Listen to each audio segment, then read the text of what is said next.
You don't have any money. Then I'm calling the police right now. The manager's voice cracked through the diner like a whip, and every head turned toward the old man standing at the register, his weathered hands searching pocket after pocket, while his face burned with a shame no 60-year-old man should ever have to wear in public. Nobody moved to help him.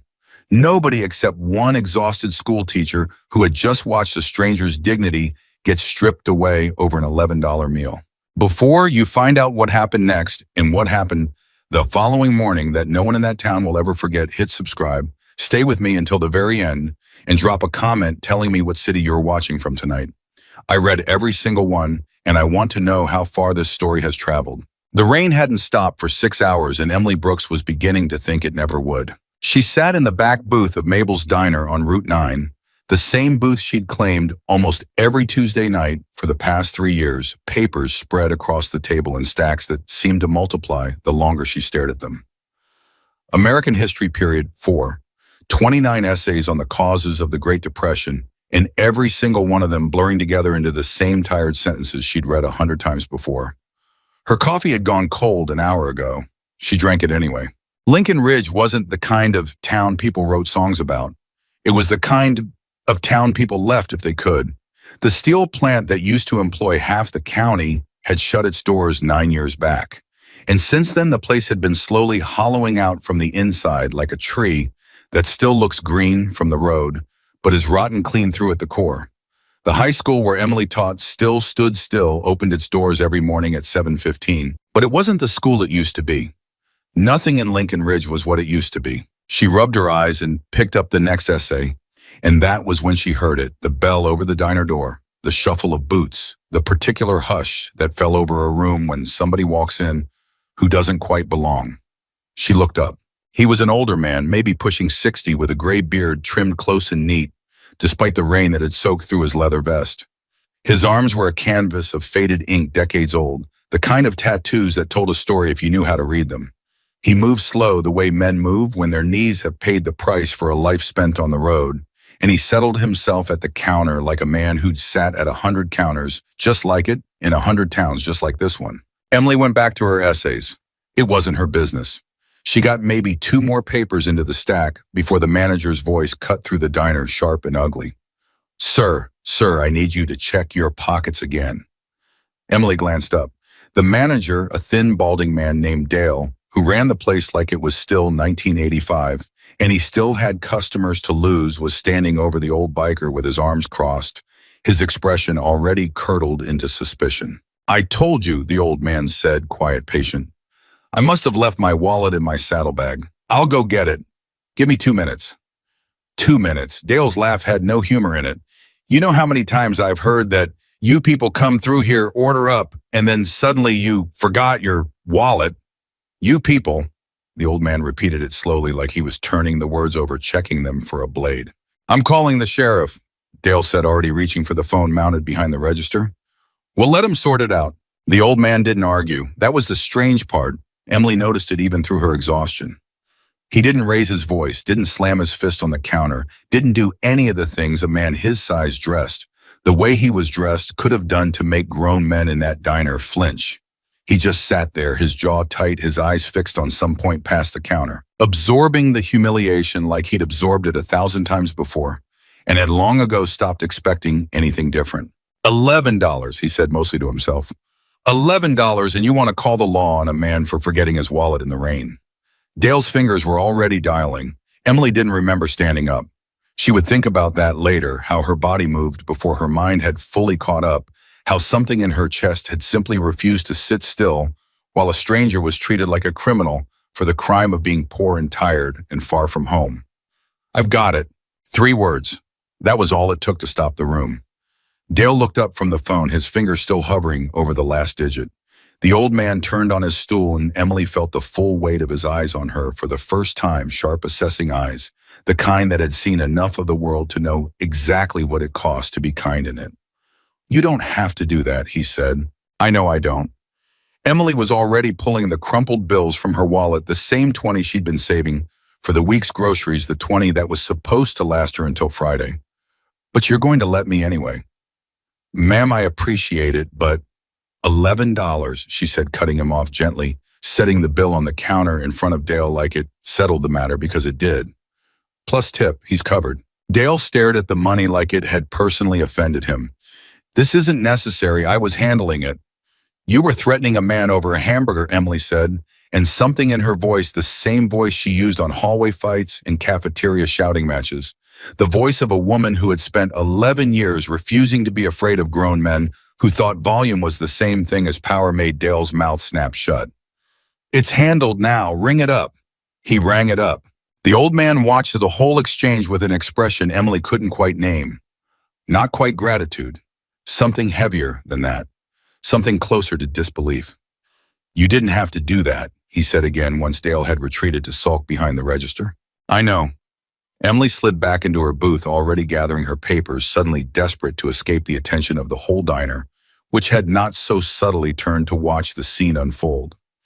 You look like you were having a bad enough night without adding a trip to the drunk tank on top of it. That got something out of him, not quite a laugh, but close. A short exhale through his nose, the corner of his mouth twitching upward beneath the gray beard. Name's Jack, he said. Emily. You a teacher? He nodded at the stack of essays still spread across her table. For my sins. She managed a tired smile. 11 years at Lincoln Ridge High. Something shifted in his face at that subtle, but Emily caught it the way his eyes sharpened for just a second, like she'd said something that mattered more than she knew. Lincoln Ridge, he repeated. You know, it heard some things. He didn't elaborate, and Emily was too tired to press. That where you teach the history, American history, government. The kids who actually show up learn something. The rest of them mostly just try not to get jumped in the parking lot. She said it lightly, the way you say things you've made peace with, even though you never should have had to make peace with them at all. It's not exactly Norman Rockwell out there anymore. Jack was quiet for a moment. Outside, the rain kept coming down, drumming against the diner's windows, and somewhere behind the counter, Dale was pointedly not looking at either of them. You always this generous with strangers? Jack finally asked. Emily shrugged, gathering the last of her papers into her bag. My father used to say you can judge a town by how it treats the people who have nothing to offer it back. I guess I never forgot that. Smart man, your father. He was. She didn't explain the past tense, and Jack didn't ask. Some things you learn to recognize in another person's voice, the weight of a loss that's still fresh enough to hurt old enough that you've learned to carry it without letting it show on your face. Well, Jack stood, and even sitting Emily could tell he was a big man, the kind of big that came from a hard life rather than a gym membership. I won't forget this, Emily. You don't need to remember it. It was $11. Wasn't about the money. His eyes held hers for a moment longer than was comfortable, and there was something in them, some old, unshakable certainty that made the hair on Emily's arms rise, though she couldn't have said why. It's never about the money. He left a $5 bill on the counter that Emily hadn't given him, tipping Dale, despite everything which struck her as its own kind of statement, and then he was gone out into the rain, the growl of a motorcycle engine catching somewhere in the parking lot and fading off into the wet Montana night. Emily finished her essays.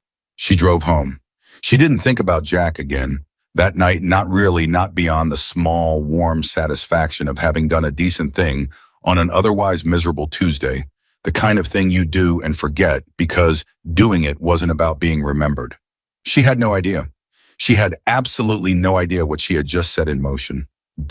Lincoln Ridge High School opened its doors at 7:15 every morning, and Emily Brooks was almost always the first teacher in the parking lot, pulling in around 6:30 with a thermos of coffee and a stack of ungraded work she was perpetually behind on. Wednesday morning was no different at first. She parked in her usual spot near the gymnasium, gathered her bag, and made her way toward the side entrance, already running through the day's lesson plan. In her head, a discussion on the bonus army, if she could get her third period to sit still long enough to engage with anything that happened before their own lifetimes. She was thinking about the bonus army when she heard it.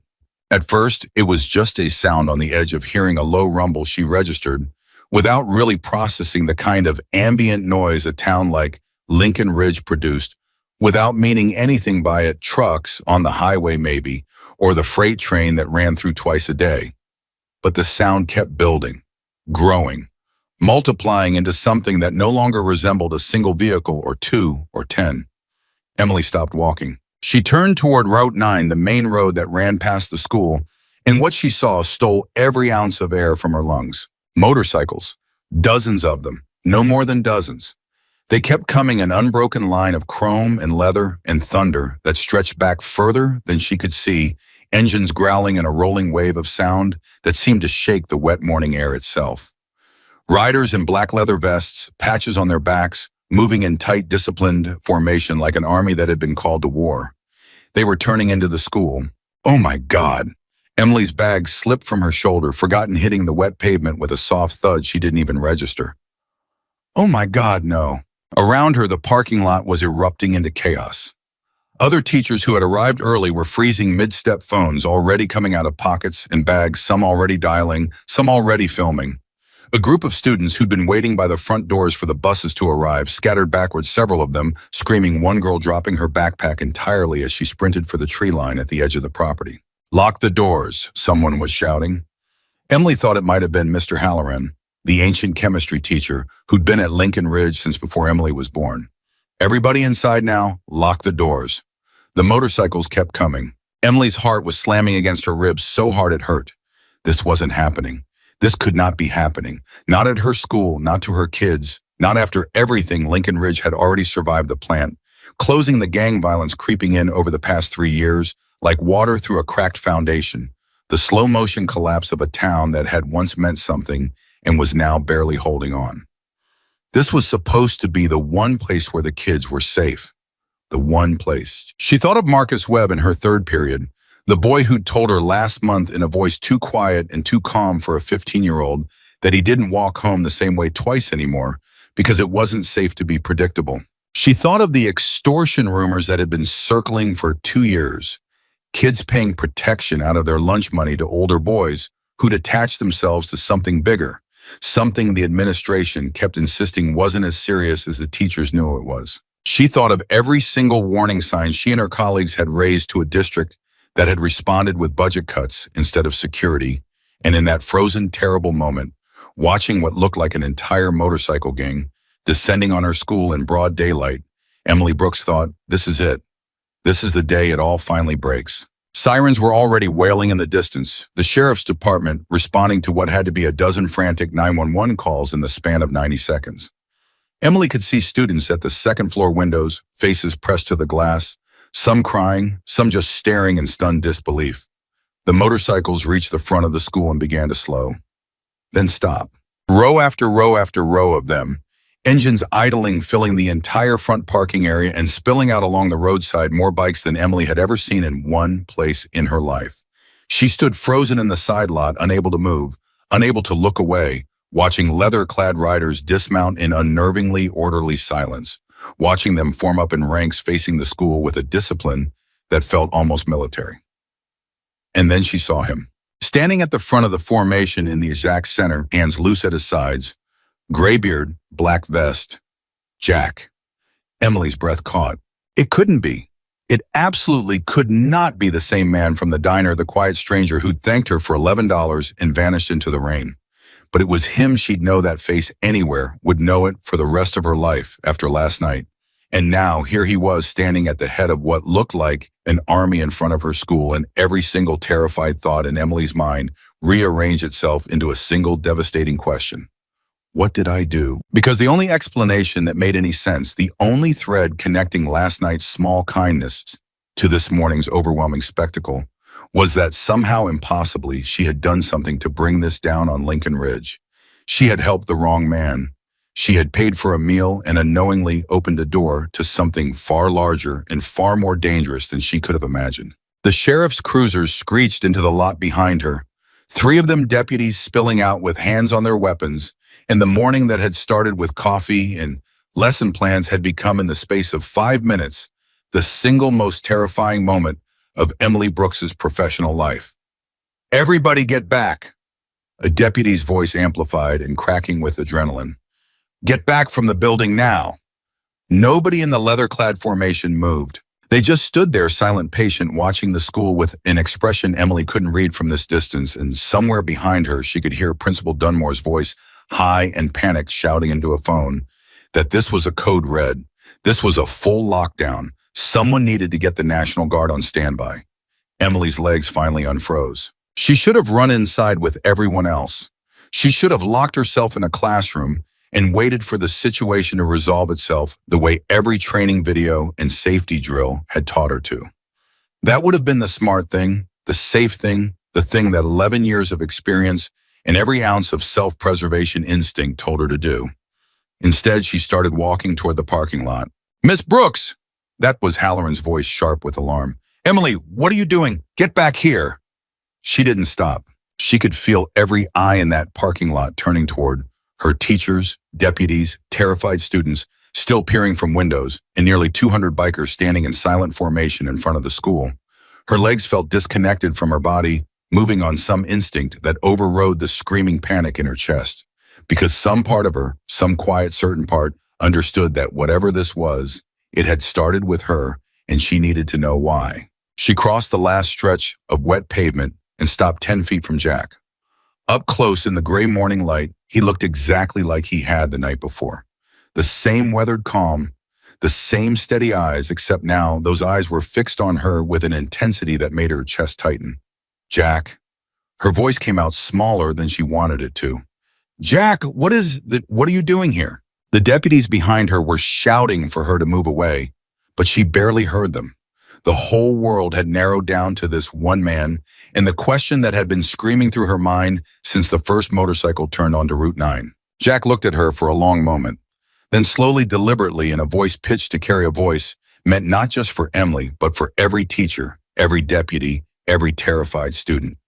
Watching from behind glass, he spoke the words that would end up in every local news broadcast by nightfall, the words that would be repeated in Lincoln Ridge for years afterward. "You stood up for one stranger last night," Jack said. "Today, none of these children will stand alone." For a moment, nobody moved. Nobody breathed. The sirens had gone quiet behind Emily, or maybe she just couldn't hear them anymore over the roaring in her own ears. "I don't understand," she said. "You came here because I bought you breakfast." "I came here," Jack said, "because I stayed up half the night making calls, and what I found out about this school made it impossible for me to do anything else." That stopped her cold. "What are you talking about?" Jack's jaw tightened, and for the first time Emily saw something dangerous flicker behind his calm, not aimed at her but at something else entirely, something he'd apparently spent the night uncovering. 2 years, he said. 2 years of kids paying protection money out of their lunch accounts. 2 years of a gang working its way into your hallways, recruiting your students, threatening your teachers. And nobody, not the district, not the town council, not a single elected official in this county has done a single thing to stop it. Emily felt the blood drain from her face. "How do you—" "Because I asked," Jack said simply. "I asked around. I made calls to people who know this county better than the sheriff does. And what I heard, Emily, made my blood run cold. There's a woman parked in front of this school right now, a teacher who has spent years trying to protect these kids nearly by herself, filing report after report that got buried begging for help. That never came." His eyes didn't leave hers. "You're not the only one who does the right thing when nobody's watching. But you might be the only one who kept doing it after watching it cost you every single time." Behind Emily, she was dimly aware of Principal Dunmore approaching with 2 deputies, all 3 of them radiating a mixture of fear and fury, clearly prepared to order this entire assembly off school property by force if necessary. "Sir." One of the deputies, young, barely older than some of her students, his hand still resting near his holster, stepped forward. "Sir, you and your people need to clear this property immediately, or we will be forced to—" "We're not here to cause trouble, deputy." Jack's voice was calm, but it carried an authority that made even the young officer hesitate. "We're not armed. We're not here to threaten anyone. We came because a woman in this town did something decent for a stranger, and my club has a rule older than any of us standing here." He paused, and his eyes swept slowly across the assembled crowd, teachers, students at the windows, the deputies, the principal, before returning to Emily. "A debt of honor gets repaid, always." "This isn't how you repay a debt," Principal Dunmore's voice cracked with barely controlled panic. "You brought 200 motorcycles to a high school. Do you have any idea what kind of message that sends? Do you understand what kind of fear you have caused?" "I understand fear better than you know, ma'am." Something in Jack's voice shifted, growing quieter, harder. I understand what it's like for a kid to walk into a building every day wondering if today's the day someone bigger than him decides to take what little he's got. I understand it because half the men standing behind me grew up exactly that way in towns exactly like this one, and not one soul stood up for them either. Silence. For a long moment, nobody spoke. The rain had finally stopped, and a thin gray light was starting to break through the clouds, and in that strange, suspended quiet, Emily became aware of something she hadn't noticed before, that not one single motorcycle in that entire formation had its engine running anymore. They'd cut them everyone sometime in the last several minutes, and now the only sound in the parking lot was the wind and the distant, uncertain murmur of children's voices from inside the building. "You said you found out things," Emily said slowly, forcing her voice steady. "About the gang, about what's been happening here." Jack nodded once. "I want to know everything," she said. "Everything you found." Principal Dunmore made a strangled sound of protest, but Emily didn't look at him. She kept her eyes on Jack, and something passed between them in that look, an understanding, a kind of silent agreement that had nothing to do with motorcycles or diners or $11 debts. "You sure you want that conversation out here?" Jack asked quietly. "In front of all this?" "I've spent 2 years trying to have this conversation with people who wouldn't listen," Emily said. And for the first time that morning, her voice wasn't shaking at all. It had hardened into something else entirely, something that had been building in her for longer than she'd admitted even to herself. "I'm done being quiet about it. If it takes this," she gestured at the vast, silent assembly of leather and chrome filling the parking lot, "to finally get somebody to listen, then fine. Let them watch." A murmur ran through the gathered crowd, teachers mostly, and a few students who had crept back out of the building despite the lockdown orders, drawn by a moment that felt too important to hide from behind glass. Jack studied her for a long moment, something like respect settling into his weathered features. "There's a boy," he said finally, 16 years old. "Goes by Danny on the street, though that's not his real name. He's been running collections for a man named Reyes. You'd know him better as the one who calls himself Viper. Reyes has had his hooks in this county for 3 years, working his way up from petty theft into something a lot more organized. Drugs moving through the high school, extortion, and he's been using your kids to do it. Because kids don't draw the same attention adults do, and because kids scared enough of getting hurt will do almost anything you tell them." Emily's stomach turned over. She'd heard whispers of exactly this. The name Reyes had come up before, always in hushed, frightened tones from students who refused to say more once they realized what they'd let slip. But hearing it confirmed, hearing it laid out with this kind of specific damning detail made it real in a way the rumors never had. "And the district knew?" she asked, though some sick part of her already suspected the answer. "The district," Jack said, "has a superintendent who's been quietly steering security funding away from this school for 3 years running, and I'd bet good money that if somebody pulled the right financial records, they'd find out exactly why." "That's a serious accusation," one of the deputies said sharply. "It's a serious situation, deputy," Jack replied, unbothered. "I didn't come here to make friends with the sheriff's department. I came here because there are children inside that building right now who go home every day wondering if this is the week somebody finally hurts them badly enough that even the adults who've been looking the other way can't ignore it anymore." His eyes swept the crowd again. "I'm not willing to wait for that week to happen." Emily felt something crack open in her chest, 2 years of frustration, of filed reports vanishing into administrative silence, of watching kids flinch at footsteps in the hallway, while the people with the power to fix it kept finding reasons to do nothing. "What do you want to do?" she asked quietly. Jack's gaze didn't waver. "I want to make sure that every single person in this town understands, starting this morning, that the days of these children standing alone are over. I want Reyes and every single person working for him to understand that this school just became the worst possible place in the state of Montana to try to hurt a kid." He paused.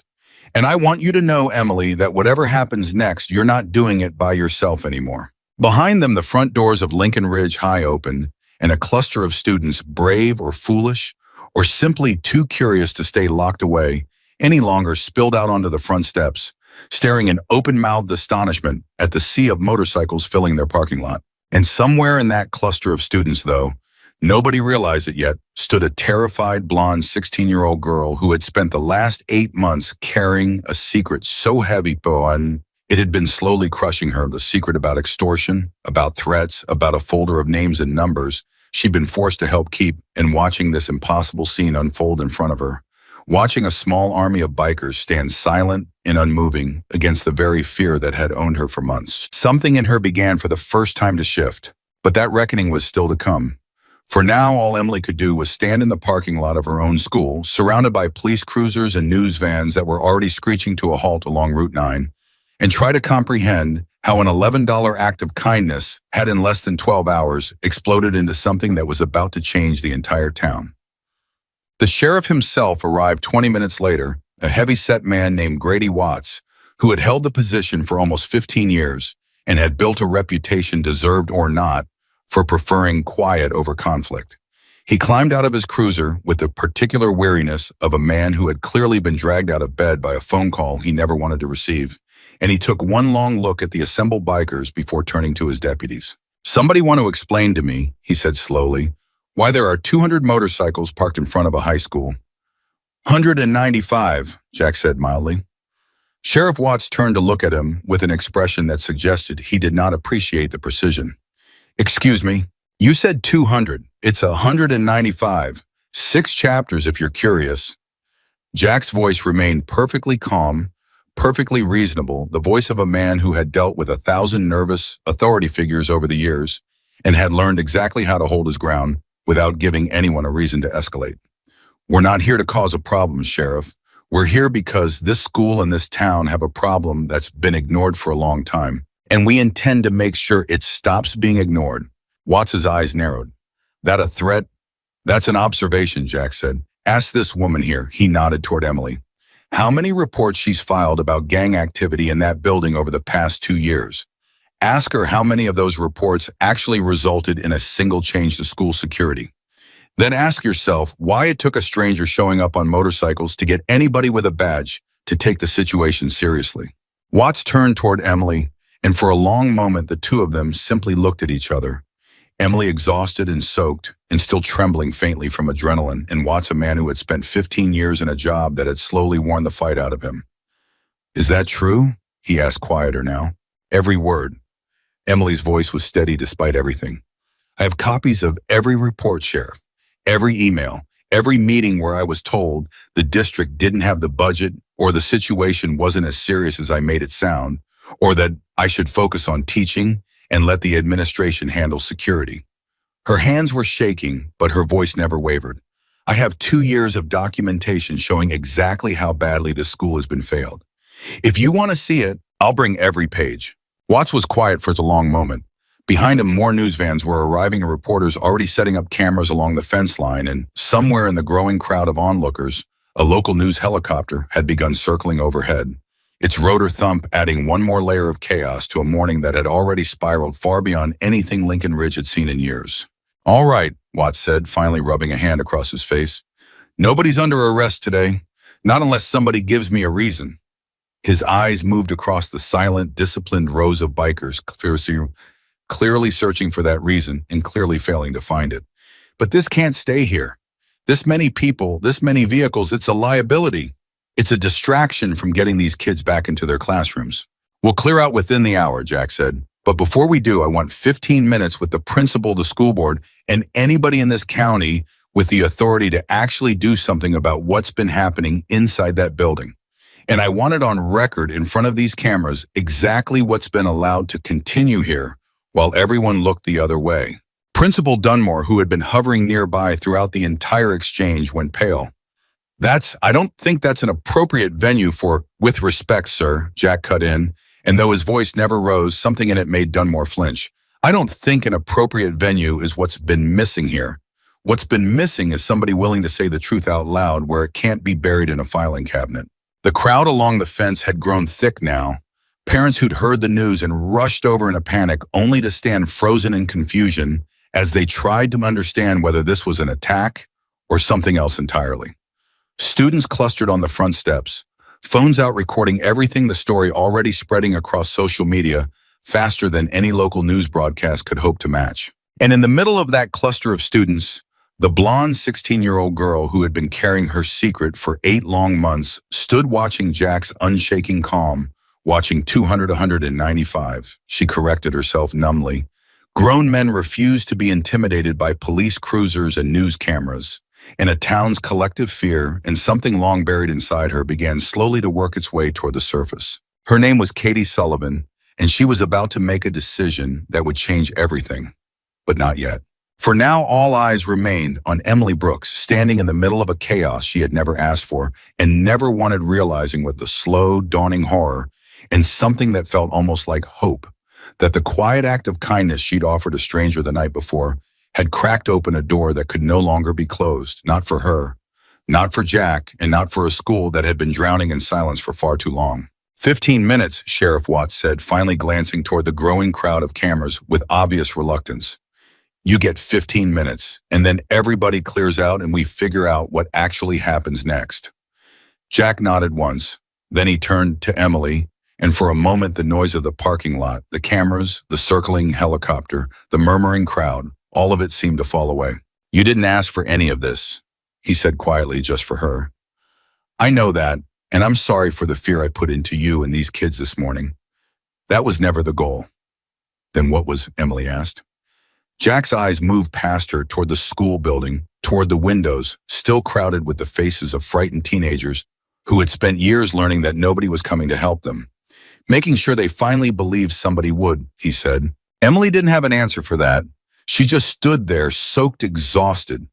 Her carefully ordered world turned completely upside down in the span of a single morning, and watched as Jack turned to address the assembled crowd of reporters, deputies, and terrified parents, and understood with a certainty that settled deep in her bones that whatever was about to happen next would change Lincoln Ridge forever. She had no idea just how right she was. Jack turned toward the cameras. The reporters surged forward at the second he lifted his head.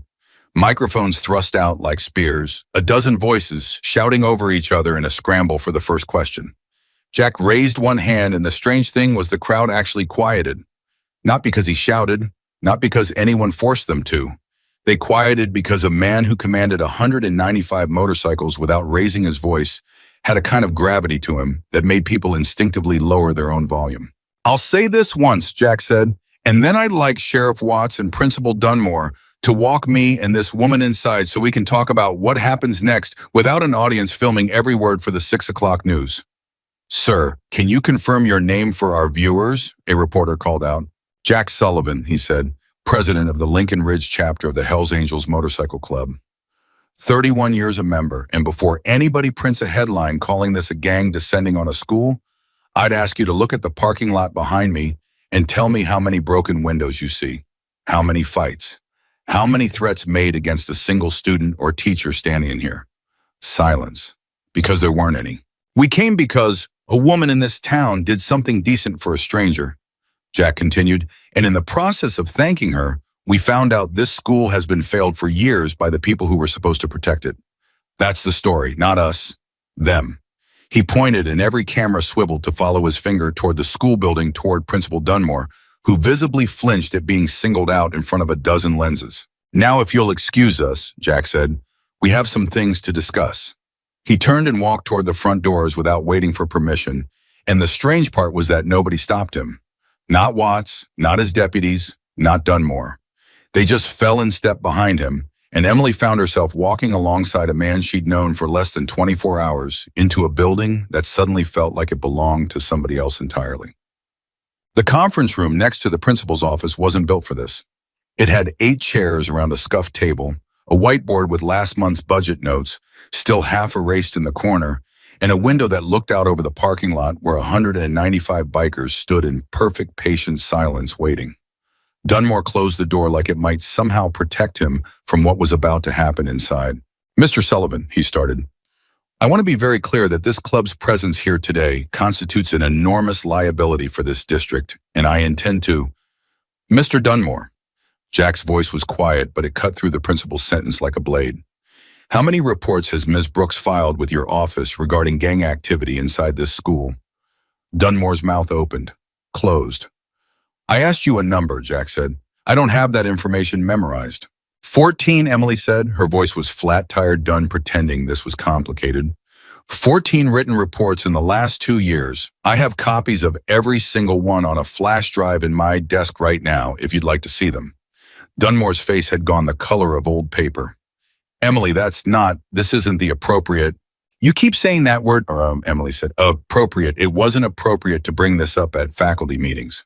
It wasn't appropriate to raise it with the school board. It wasn't appropriate to mention it to parents during open house because it might scare people off. Well, Principal Dunmore, I think we're well past appropriate now. She gestured toward the window, toward the sea of leather and chrome, still standing, silent outside. So let's talk about what actually happened in this school, because clearly appropriate hasn't worked. Sheriff Watts, who had been standing near the door with his arms crossed, cleared his throat. Miss Brooks, if there's documentation of criminal activity you've been sitting on, I haven't been sitting on anything. Emily's voice cracked, not from weakness, but from 2 years of frustration finally finding an outlet. I reported it every time. I reported extortion. I reported kids showing up with bruises they wouldn't explain. I reported a 15-year-old boy who told me calm as anything that he doesn't walk the same route home twice because it isn't safe to be predictable. I reported all of it, Sheriff, to your office and to this district. And every single time I was told there wasn't enough evidence or there wasn't budget for additional security or that her voice shook now that I was being alarmist. That's the word they used, alarmist. The room went quiet. Outside, a motorcycle engine started somewhere and then cut off again, as if even the machines understood this moment needed silence. Where's this flash drive? Watts asked finally. My desk, bottom drawer locked. Emily was already standing. I'll get it right now. I'll come with you, Jack said, and something in the way he said it, protective, immediate, made Watts's eyes narrow. That's not necessary, the sheriff said. With respect, Sheriff, the last time this school ignored a warning, it took 200 motorcycles in the parking lot to get anyone's attention. I'd like to make sure that flash drive makes it into evidence and doesn't quietly disappear into a filing cabinet the way 14 reports apparently did. Nobody argued. Nobody could. Emily's classroom was 2 hallways down, past rows of lockers that had gone eerily silent as the entire school sat frozen in lockdown. Teachers pressed against classroom doors, trying to peer through narrow windows at a hallway that had impossibly filled with the sound of a biker's boots. You really keep 14 reports on a flash drive, Jack said as they walked. It wasn't a question. I learned a long time ago that paper disappears. Emails get accidentally deleted. A flash drive in a locked drawer is harder to lose. Emily's hands were still shaking as she pulled her keys from her bag. I started keeping copies after my second report vanished from the district's system. Nobody could explain how. Nobody tried very hard to find out. Sounds like somebody wanted it to disappear. Emily stopped walking, looked at him. You think somebody in the district is protecting Reyes? I think, Jack said carefully, that a gang doesn't operate for 3 years inside a public school without somebody looking the other way on purpose. Incompetence explains a report or two falling through the cracks. It doesn't explain 14. The words landed like a stone in Emily's stomach because some small exhausted part of her had suspected exactly that for months and had been too afraid, too unwilling to sound paranoid on top of alarmist to say it out loud to anyone. She unlocked her classroom door and found Danny Vasquez sitting in the 3rd row alone in a dark room in a school that was supposed to be in full lockdown. Danny? Emily's voice caught. What are you doing in here? You're supposed to be in your homeroom? Door's locked. The boy looked up and Emily's stomach dropped straight through the floor because his face was the color of ash and his hands were pressed flat against his desk like he was trying to hold himself together by force. I saw the bikes, Danny said. His voice was barely above a whisper. I saw them from the window and I thought, he swallowed hard. I thought Reyes finally sent somebody. I thought this was it. Jack went very still beside Emily. Danny. Emily crossed the room slowly the way you approach a frightened animal and crouched beside his desk. Nobody's here to hurt you, I promise you that. You don't understand. Danny's eyes were wet now and his voice was shaking in a way Emily had never heard from him before, not in 2 years of watching this boy build higher and higher walls around himself. He said if anybody ever talked, if anybody ever brought outside people in, The boy stopped himself, visibly physically biting down on whatever sentence had been about to come out. He'd what, Danny? Jack's voice was low, careful none of the authority from the parking lot in it, now just quiet patience. Danny looked up at Jack, taking in the leather vest, the tattoos, the sheer size of him, and something in the boy's exhausted, terrified face shifted from fear into something closer to desperate hope. "You're not with him," Danny said slowly. "You're not one of Reyes's people." "No, son, I'm not." "Then who are you?" "Somebody who just found out what's been happening in this school," Jack said, "and doesn't intend to let it keep happening." Danny's composure cracked all at once like a dam finally giving way after months of holding back an impossible weight. "He makes us collect from the younger kids. Lunch money mostly, sometimes more if their parents work at the plant sites and get paid in cash. If you don't bring what he asks, Danny's voice dropped to almost nothing. "There was a kid 2 years ago, freshman. He didn't pay for 3 weeks straight. Reyes had some of his guys wait for him after school off property, where the cameras don't reach. That kid transferred out a month later, never came back." Emily felt sick. "Danny, why didn't you ever tell anyone?" "Because everybody who tries ends up like that freshman or worse," Danny said, and his eyes flicked toward the window, toward the parking lot full of bikers, toward the first thing in 2 years that had made him believe even for a moment that things could be different. "Or because the people you tell don't do anything, and then Reyes finds out you told, and it's so much worse for having tried." The room fell silent except for Emily's own ragged breathing. "Danny," she said finally, "will you tell the sheriff what you just told us? On the record."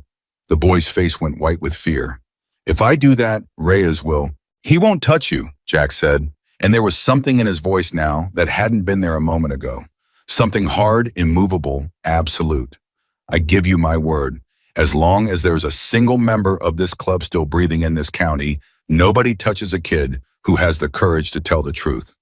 Danny stared at him for a long moment, searching Jack's face for the lie he'd learned to expect from every adult who'd ever made him a promise. He didn't find one. "Okay," Danny whispered. "Okay, I'll tell them." So, by the time Emily, Jack, and a shaking but resolute Danny made it back to the conference room, the atmosphere inside had shifted entirely. Sheriff Watts was on his phone with someone from the county prosecutor's office, his voice low and urgent. Principal Dunmore sat slumped in a chair looking like a man watching his career dissolve in real time. And standing just inside the doorway, having apparently been summoned in the chaos, was a woman Emily recognized immediately. Superintendent Marlene Cobb, sharp-suited, sharp-faced, the woman who had personally signed off on rejecting 3 of Emily's 14 security requests over the past 2 years. "Emily." Cobb's voice carried the particular chill of someone who resented being called away from wherever she'd rather be. "I understand there's been some kind of incident. There's been a lot more than an incident, Superintendent." Emily set the flash drive on the table with a soft click. "There's 2 years of documentation showing this district ignored repeated warnings about gang activity inside Lincoln Ridge High. And there's a student sitting right here who's ready to tell the sheriff exactly how that gang has been operating inside these walls." Cobb's eyes flicked to Danny, then back to Emily, and something in her expression. A flicker. Barely a flicker gone, almost before it appeared, made Jack's whole body go rigid beside Emily. "That's a serious allegation," Cobb said carefully. "I'll need to review." "Superintendent Cobb." Jack's voice cut through the room. "How many of Ms. Brooks's 14 reports crossed your desk personally?" Cobb's composure didn't crack, but something behind her eyes went very cold.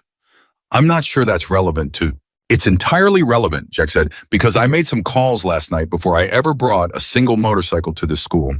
And one of the things I learned is that 3 separate security grant applications for this school district were quietly denied. Over the past 2 years, grants that would have funded additional cameras, additional staff, additional resources, exactly like the ones Ms. Brooks was requesting. And every single one of those denials required your signature." The room went absolutely silent. "That's public record, Superintendent."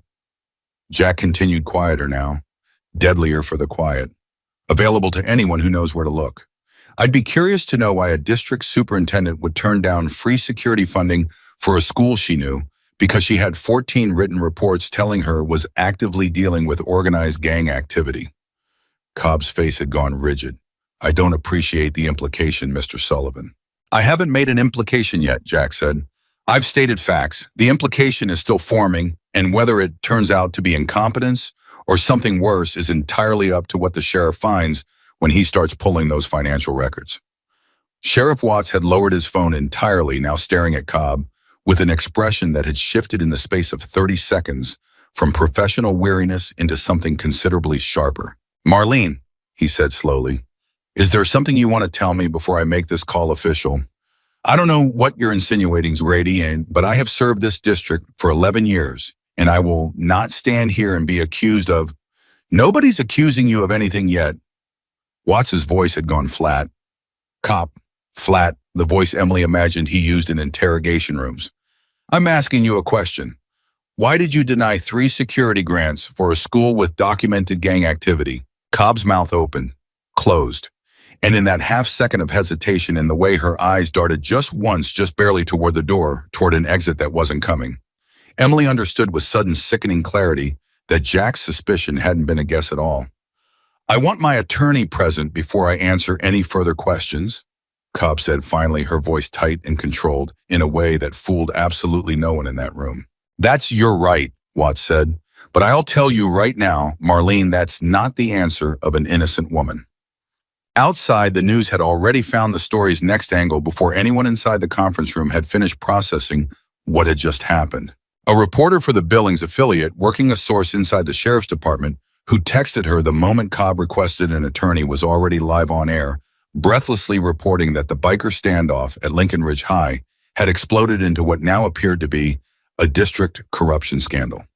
The footage of 195 motorcycles parked in silent, disciplined formation played on a loop behind her, and comments were flooding in from across the state. Then the region, then within another hour from across the country, as the story of a teacher who paid for a stranger's meal and woke up the next morning to an army of bikers began its slow, unstoppable climb toward viral. Inside the school, none of that mattered yet. What mattered was Danny Vasquez sitting across from Sheriff Watts with a county-appointed victims advocate beside him, finally telling the story he'd been too terrified to tell for 2 years. Names, dates, the specific corner where Reyes's people waited for kids who couldn't pay. A storage unit off Route 12 where Danny had once been forced to help move boxes he wasn't allowed to look inside. The freshman who transferred out and never came back, whose name Danny finally said out loud.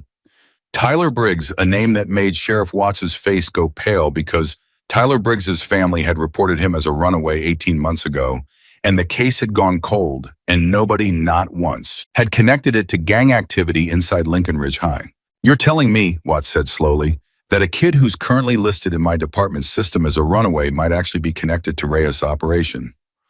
"I don't know where Tyler is," Danny said, his voice cracking. "I swear to God I don't. I just know he stopped paying, and then he stopped coming to school, and everybody was told not to ask questions." The color had drained so completely from Watts's face that Jack, standing near the window, took a half step forward instinctively, as though the sheriff might need catching. "Grady," Jack's voice was quiet, "you need to move on this today. Not next week. Today." "I know that," Watts snapped, then immediately softened, rubbing a hand over his face. "I know that, Sullivan. I'm just—" He exhaled hard. 18 months. A kid's been missing 18 months, and nobody put it together. "Nobody put it together," Emily said quietly, "because nobody was looking hard enough to see the pattern. That's what happens when 14 warnings get filed away as alarmist." Watts didn't argue. He just nodded, slow and grim, already reaching for his radio to call in reinforcements, to request warrants to set in motion the machinery that should have started 2 years ago and was only starting now because 195 motorcycles had made it impossible to look away any longer. The 15 minutes Jack had asked for had stretched into nearly 2 hours by the time he stepped back outside, and the crowd waiting for him had grown considerably. Not just reporters now, but parents, dozens of them having abandoned work and errands, the moment word of the biker standoff reached them, crowding against the police tape with a mixture of fear and desperate curiosity. Jack raised his hand again and again. The crowd quieted. "Here's where things stand," he said, his voice carrying clean across the parking lot. "This school has been dealing with organized criminal activity for at least 3 years. A student has come forward with detailed information that's now being investigated by the sheriff's department. And there are serious questions being raised about whether officials within this school district actively suppressed warnings about that activity." A wave of gasps and murmured shock rippled through the crowd of parents. "I want to be very clear about something," Jack continued. "My club did not come here today to threaten this school or this town or anybody standing in this parking lot. We came because a woman named Emily Brooks did something decent for a stranger last night. And in trying to repay that decency, we uncovered something this community deserved to know about a long time ago. Is it true a kid is missing? A reporter shouted. Is it true there's a connection to a runaway case? Watts stepped forward before Jack could answer clearly, unwilling to let a civilian, however imposing, field questions about an active investigation. I can confirm we're actively investigating a possible connection between organized gang activity at this school and an open missing persons case, Watts said carefully. I won't be taking further questions on that until we have more information. What I will say is that this department takes these allegations with the utmost seriousness, and we will be pursuing every lead. The crowd erupted into a fresh wave of noise, shouted questions, a mother somewhere near the back beginning to cry, the frantic murmur of parents turning to each other in shock and fear. And underneath it all, a slow-building fury directed not at the bikers standing silent in the parking lot, but at a district and a superintendent who had apparently known and said nothing. Emily stood near the school's front steps, watching it all unfold, and felt Jack's presence settle beside her. "You okay?" he asked, quiet enough that only she could hear it. "No," Emily admitted. "I don't think I will be for a while." She looked out at the crowd, at the cameras, at the wreckage of a morning that had started with grating essays about the Great Depression. "This is so much bigger than I ever imagined it could be." "It was always this big," Jack said. "It just took somebody willing to make noise for anybody to notice." Emily turned to look at him. "Is that what last night was, you testing whether I'd make noise?" "No," Jack's expression softened just slightly. "Last night you didn't know I was anybody. You didn't know I had a club behind me or motorcycles or any way to repay what you did. You helped a stranger because it was the right thing to do, full stop, no strings, no expectation of anything in return." His eyes held hers. "That's rarer than you know, Emily. Rarer than it should be." Before Emily could respond, a commotion broke out near the edge of the crowd. Raised voices, a scuffle of bodies, a deputy shouting for people to clear back. Emily's stomach dropped. "What now?" They both turned toward the noise, and what Emily saw made her blood run cold all over again. A car had pulled up along the road beyond the police tape, a low black sedan, windows tinted. Moving slow, deliberate. The kind of slow that wasn't about traffic at all. It idled there for a long moment, engine running, and Emily could just make out a figure in the driver's seat watching the scene at the school with an intensity that made the hair on her arms stand up. Jack had gone rigid beside her. "Jack." "I see it," he said low, already moving, already lifting a hand to signal something to the riders nearest the road. The car sat there for 3 more seconds, long enough for Emily to feel the weight of whoever was inside it staring directly at her, at Jack at the school. Long enough for a chill to settle so deep into her chest that she felt it in her teeth. Then the sedan pulls away unhurried, disappearing down Route 9 in the direction of the industrial district, leaving Emily standing frozen on the front steps of her school with the sick, certain knowledge that whoever had been watching from that car had seen everything: the bikers, the sheriff Danny being escorted to a squad car with a victim's advocate at his side. "That was him!" Danny's voice came from behind them, thin and shaking. Emily turned to find the boy had followed them outside, his face bloodless, his eyes fixed on the empty stretch of road where the sedan had vanished. "That was Reyes's car. I've seen it 100 times. Jack's jaw tightened to stone. "He knows," Danny whispered. "He knows I talked." For a moment, nobody in that parking lot moved. The reporters kept shouting questions that suddenly felt very far away. The crowd of parents kept murmuring their fear and confusion. But for Emily, Jack, and Danny, the entire world had narrowed down to the empty road and the terrible certainty that whatever safety this morning had promised, it had just become infinitely more dangerous. "Danny." Jack crouched down to the boy's eye level, his voice steady, unshaken, deliberately, calm in a way that Emily understood now was entirely for Danny's benefit. "Look at me." Danny's terrified eyes found his. "Nobody is going to touch you," Jack said. "Not tonight. Not tomorrow, not ever. You understand me. You don't know him." Danny said, his voice cracking. "You don't know what he does to people who talk." "I know exactly what men like him do," Jack said, and something in his voice, old weary, carrying the weight of 31 years riding with men who'd seen every kind of ugliness the world had to offer, made Danny go still. "And I know exactly what it costs a man like that when he finally runs up against people who refuse to be afraid of him." He put a hand on the boy's shoulder, firm grounding.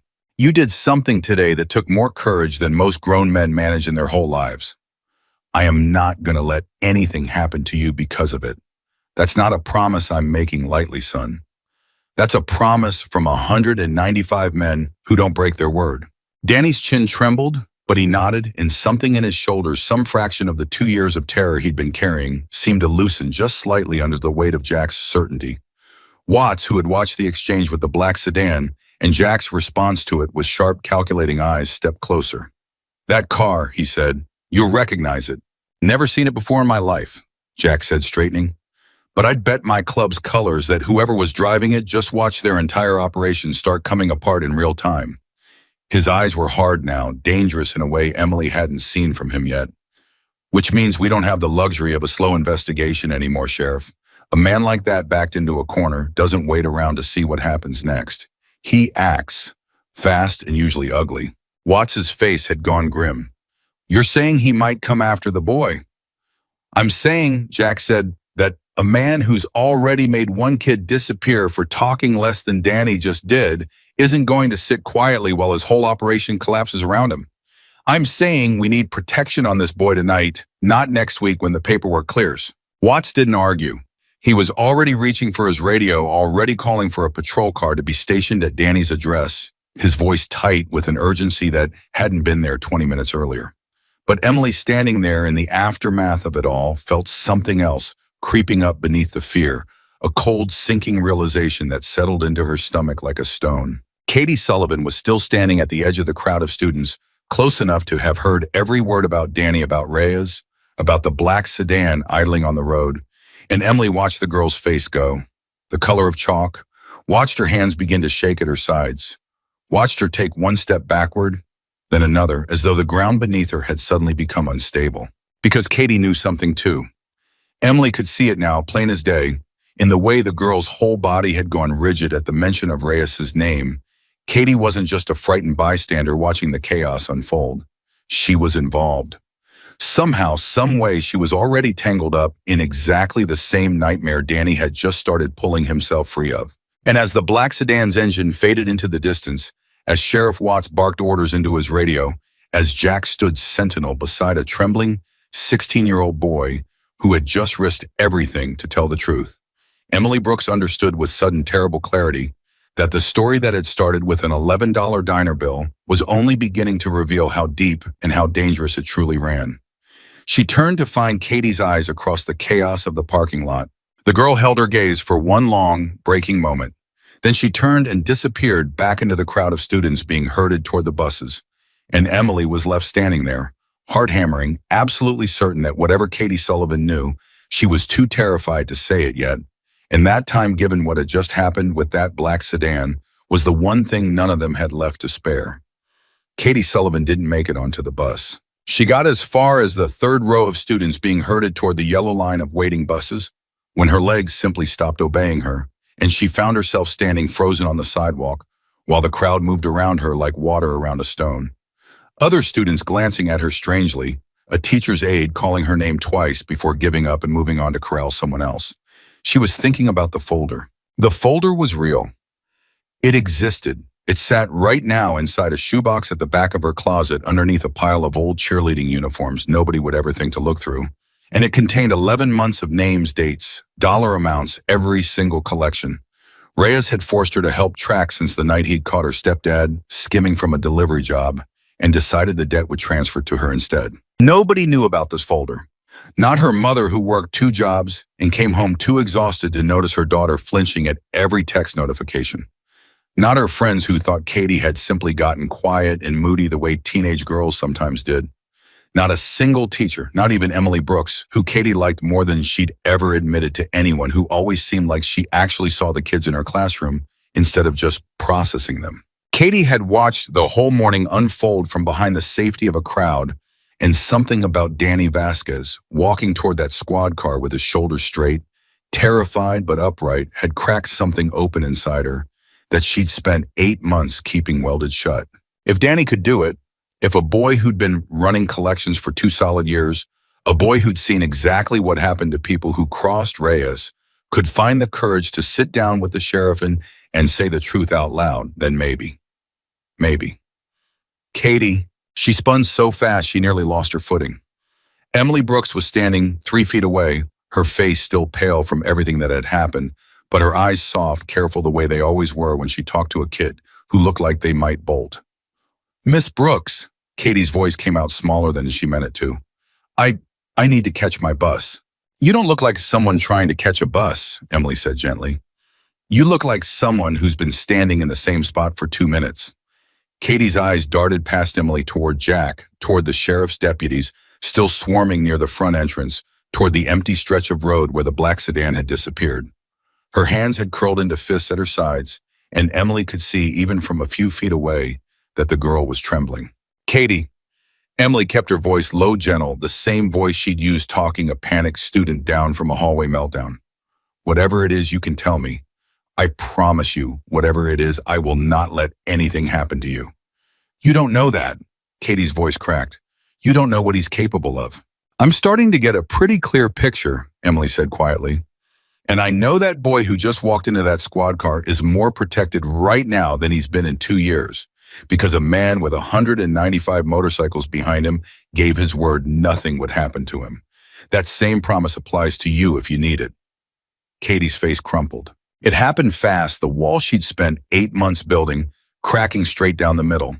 In the space of a single sentence, tears spilling over before she could stop them, her whole body curling inward like she was trying to make herself small enough to disappear. I have a folder, Katie whispered, in my closet. Names, amounts, everything Ray has had me track for almost a year. Emily's stomach dropped straight through the pavement. He caught my stepdad stealing from one of his deliveries. Katie continued, the words tumbling out now, unstoppable like a dam that had held for 8 months finally giving way all at once. Instead of coming after him, he came after me. Said I owed the debt now. Said if I didn't help, he'd make sure my stepdad disappeared the way that Briggs' kid did, and nobody would ever find him. She was sobbing now, quiet, desperate sobs, the kind that come from a person who has spent months learning how to cry without making noise. I've been keeping his books, Miss Brooks. I've been helping him. I'm not just scared of him. I'm part of it. No. Emily's voice was fierce, immediate, cutting through Katie's spiral before it could go any further. No, sweetheart. Look at me. A 16-year-old girl who was threatened into silence by a grown man running a criminal operation is not part of anything. You are a victim. Do you understand me? What he did to you has a name, and it is not your fault. They're going to say I helped him. Katie's whole body was shaking now. They're going to look at what's in that folder and think I chose this. Nobody who understands what actually happened is going to think that, Emily said, though even as she said it, some cold, practical part of her mind was already worrying about exactly what Katie feared, how a prosecutor might look at a folder full of names and numbers in a teenager's handwriting and see complicity instead of coercion, at least at first before the full story came out. Jack had noticed the exchange from across the parking lot and was already moving toward them, his expression shifting from watchful to alert the moment he saw Katie's face. Everything all right? He asked, stopping a respectful few feet away, clearly reading the fragility of the moment and not wanting to crowd a terrified teenager with his size. Katie has information, Emily said carefully, important information about Ray's operation. Jack's eyes softened as he looked at the girl. You're safe right now. Whatever you're carrying, you don't have to carry it by yourself for one more second. Katie looked between the two of them. The exhausted, kind-eyed teacher who just found out her small act of decency had exploded into a small war, and the massive gray-bearded biker who'd apparently decided single-handedly that no child in Lincoln Ridge would face this alone anymore, and something in her seemed to finally fully break loose. There's a shipment, she whispered. Tonight, Reyes moves product through the school on shipment nights, uses some of the kids from the football program to run it between practice and their rides home, because nobody searches football bags. Her breath was coming in short, panicked gasps now. It's supposed to happen tonight after the 6 o'clock practice. If I don't show up to pass along my part, he's going to know something's wrong. He's going to know I talked. Jack went very still. Where does the exchange happen? He asked, his voice carefully even. Behind the equipment shed. There's a gap in the fence nobody watches because the cameras back there have been broken for over a year. Katie's voice was barely audible now. Somebody complained about it getting fixed. Nothing ever happened.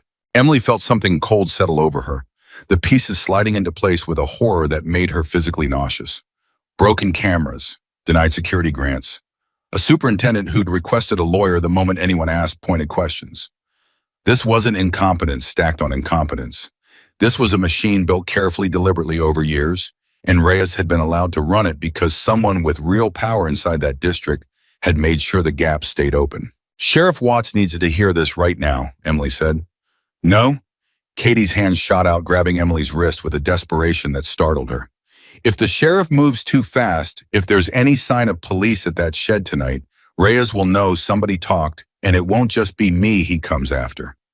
My mom works nights at the diner on Route 9. She's completely alone out there most evenings. If he thinks I've turned on him, nobody is touching your mother, Jack said, and the flat, immovable certainty in his voice made both Emily and Katie turn to look at him. At him, I promise you that with everything I am, Katie, but your safety and hers depends on us handling this the right way, not the fast way. He crouched slightly, bringing himself closer to the girl's eye level, his voice dropping into something gentler. Can you get me Reyes's men's names? Anyone you know who'll be there tonight? Katie nodded shakily. 2 guys. I don't know their real names. Everybody just calls them Spider and Ox. And Reyes is always there himself for shipment nights. He doesn't trust anybody else to count the product. Good. Jack straightened, already turning toward Watts, who was still coordinating with his deputies near the front entrance. That's good, Katie. That's incredibly brave. What happens now? Katie asked, her voice small, terrified, the voice of a girl who had just handed over the one piece of leverage that had kept her alive for 8 months. Now, Fawning, Jack said, we make sure tonight is the last night Reyes ever runs anything through this school. The plan came together in less than an hour, assembled in a back office at the sheriff's department, with a level of urgency that would have been impossible that morning before 195 motorcycles had made ignoring Lincoln Ridge's problems politically impossible. Sheriff Watts had pulled in the county's narcotics task force, 2 undercover officers who'd worked organized crime cases in Billings before transferring to the smaller department, and over the objection of at least 1 deputy who thought the whole idea was reckless. Jack had insisted on positioning several of his own men at a distance, purely as additional eyes, purely to make certain that if anything went wrong, Katie and her mother wouldn't pay the price for it. I don't like civilians involved in a live operation, the lead narcotics officer, a sharp-jawed woman named Ruiz, said flatly, staring across the table at Jack. Especially not civilians with your kind of reputation. My reputation, Jack said mildly, includes 31 years of keeping my word to people who needed protecting, Officer Ruiz. I'm not asking to be part of your arrest. I'm telling you that if this goes sideways tonight, there will be men positioned close enough to make sure a 16-year-old girl and her mother don't end up paying for cooperating with your investigation. That's not negotiable. Ruiz's jaw tightened, but Watts, sitting at the head of the table, nodded slowly. Let them, he said, and God knows we could have used eyes like that 18 months ago before a kid went missing and nobody noticed the pattern. Emily sat quietly through most of the planning, her hands wrapped around a cup of coffee she hadn't touched, watching the machinery of an actual investigation move for the first time in 2 years with a kind of stunned, exhausted disbelief. You should go home, Jack said to her at one point, noticing the way her eyes had gone glassy with fatigue. You've been up since before dawn. This part isn't yours to carry. It's been mine to carry for 2 years, Emily said quietly. I'm not walking away from it now, right when somebody's finally listening. Jack studied her for a long moment, something like respect and something like worry, both moving across his weathered features. All right, he said finally, but you stay far from that shed tonight. I mean that, Emily. Whatever happens out there, it's not a place for you. She didn't argue. She was too tired to argue. And some part of her, the part that had spent the morning watching a man command absolute unshaken authority over the most chaotic situation Lincoln Ridge had seen in years, trusted that whatever Jack was building toward tonight would be handled with more care than the district had shown in 2 long years of silence. Second, 6 o'clock came slow and then all at once. Football practice wrapped at its usual time, the field lights clicking off in staggered sequence, players filtering toward the parking lot in loose, tired clusters, gear bags slung over shoulders that had no idea what some of those bags carried inside them. Katie stood near the equipment shed exactly where she was supposed to be, exactly on schedule. Her heart hammering so hard she was certain it was audible from 20 feet away.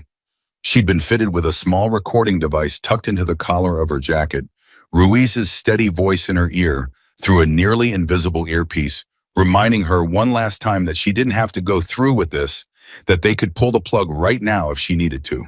She didn't pull the plug. She thought about Danny sitting in that squad car that morning with his shoulders straight. She thought about Tyler Briggs, a name and a face she barely remembered from freshman year. A kid who'd simply stopped existing in Lincoln Ridge's collective memory because nobody had cared enough to ask the right questions. She thought about her mother alone most nights at the diner, utterly unaware that her daughter had spent 8 months carrying a debt that was never hers to carry. And she waited. Spider showed up first, a wiry man in his 20s with restless, darting eyes, moving along the fence line with the practiced casualness of someone who'd done this 100 times before. He didn't so much as glance toward Katie until he was close enough to speak low. "You got the numbers from last week." "In my bag." Katie's voice came out steadier than she felt, and some distant floating part of her mind marveled at the fact that 8 months of terror had at least taught her how to sound calm while falling apart inside. She handed over a folded paper, the real numbers, the ones she'd been instructed to prepare, because Ruiz had insisted the exchange needed to look completely normal for as long as possible, needed to give the task force enough time to get Reyes himself into position before anyone moved. Spider tucked the paper away without much interest, already turning to scan the tree line behind the shed, and that was when the second man appeared, broader, slower moving, the one Katie knew only as Ox, and behind him, unhurried, dressed like he had nowhere else in the world he needed to be, Reyes. Katie's whole body went cold. She'd seen Reyes exactly 4 times in 8 months, and every single time had left some fresh scar on her nervous system that hadn't fully healed. He wasn't a large man, not compared to Jack, not compared to Ox. He was almost unremarkable. Medium height, medium build, the kind of face that wouldn't stand out in a crowd. That was what made him terrifying. He didn't need size. He'd built an entire operation on the simple, absolute certainty that people would do what he said. And the few times someone hadn't, the consequences had been thorough enough that word spread without him ever needing to repeat himself. "Katie." Reyes's voice was mild, almost pleasant, and that mildness was somehow worse than shouting could ever have been. "Interesting morning at your school." Her heart stopped. "I saw." Her voice barely came out at all. "Everyone saw. It was on the news." Reyes studied her for a long moment, his dark eyes moving over her face with an unhurried thoroughness that made her skin crawl. "Funny thing about bikers showing up at a school the same morning a kid I know decides to have a very long conversation with the sheriff's department." His head tilted just slightly. "You wouldn't know anything about that, would you, Katie?" In her ear, Ruiz's voice was suddenly sharp, urgent.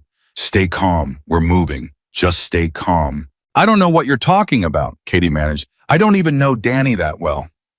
"No." Reyes took a slow step closer, and every instinct in Katie's body screamed at her to run, to bolt, to abandon the whole operation and sprint back toward the school lights and whatever safety they might offer. Because it seems like an awfully big coincidence, doesn't it, bikers? Cops. And here you are, right on schedule, acting like nothing at all is wrong. "Nothing is wrong," Katie whispered. Reyes's hand moved, not fast, not violent, just a slow, deliberate reach toward the collar of her jacket, exactly where the recording device was hidden, and Katie's entire world narrowed down to the terrible, plummeting certainty that he already knew, that he'd known before he ever arrived, that this had been a trap from the moment he stepped out of that black sedan that morning and watched 195 motorcycles fill his school's parking lot. "MPD, don't move." The shout tore through the evening air from every direction at once, and the world exploded into motion. Flashlights shouted commands. The sudden overwhelming presence of officers converging from the tree line, from behind the shed, from a service road Katie hadn't even known existed. Ox turned to run and made it exactly 4 steps before 2 officers tackled him into the grass. Spider froze entirely, hands shooting up on instinct. The folded paper with the collection numbers fluttering uselessly to the ground beside him. Reyes didn't run. He stood perfectly still, his hand still frozen halfway toward Katie's collar, his expression sliding from surprise into something colder, more calculating, and for one terrible suspended second, Katie was certain he was going to grab her anyway, was going to use her as a shield or a hostage or something far worse. Then a hand closed around his wrist from behind. Not a police officer's hand, but a hand attached to an arm covered in faded decades-old tattoos, and Reyes spun to find himself staring up into the unshaken granite calm of Jack Sullivan. "I don't believe we've met," Jack said quietly, "but I think you already know exactly who I am." Reyes's composure cracked for the first time, real fear flickering behind his eyes as he registered not just Jack but the shapes moving in the darkness beyond him. A dozen more men in leather vests positioned at a distance, exactly as promised, close enough to matter, far enough to stay out of the official operation. "You don't have any authority here," Reyes spat, trying to wrench his wrist free and failing entirely. "You're right," Jack said unbothered, releasing him the moment Officer Ruiz stepped in with her weapon drawn and her voice sharp with command. "I don't, but she does." He tilted his head toward Ruiz, toward the badge, toward the arrest that was about to happen, with more legal weight than anything Jack's presence alone could provide. "I just wanted you to see my face before they put you in that car.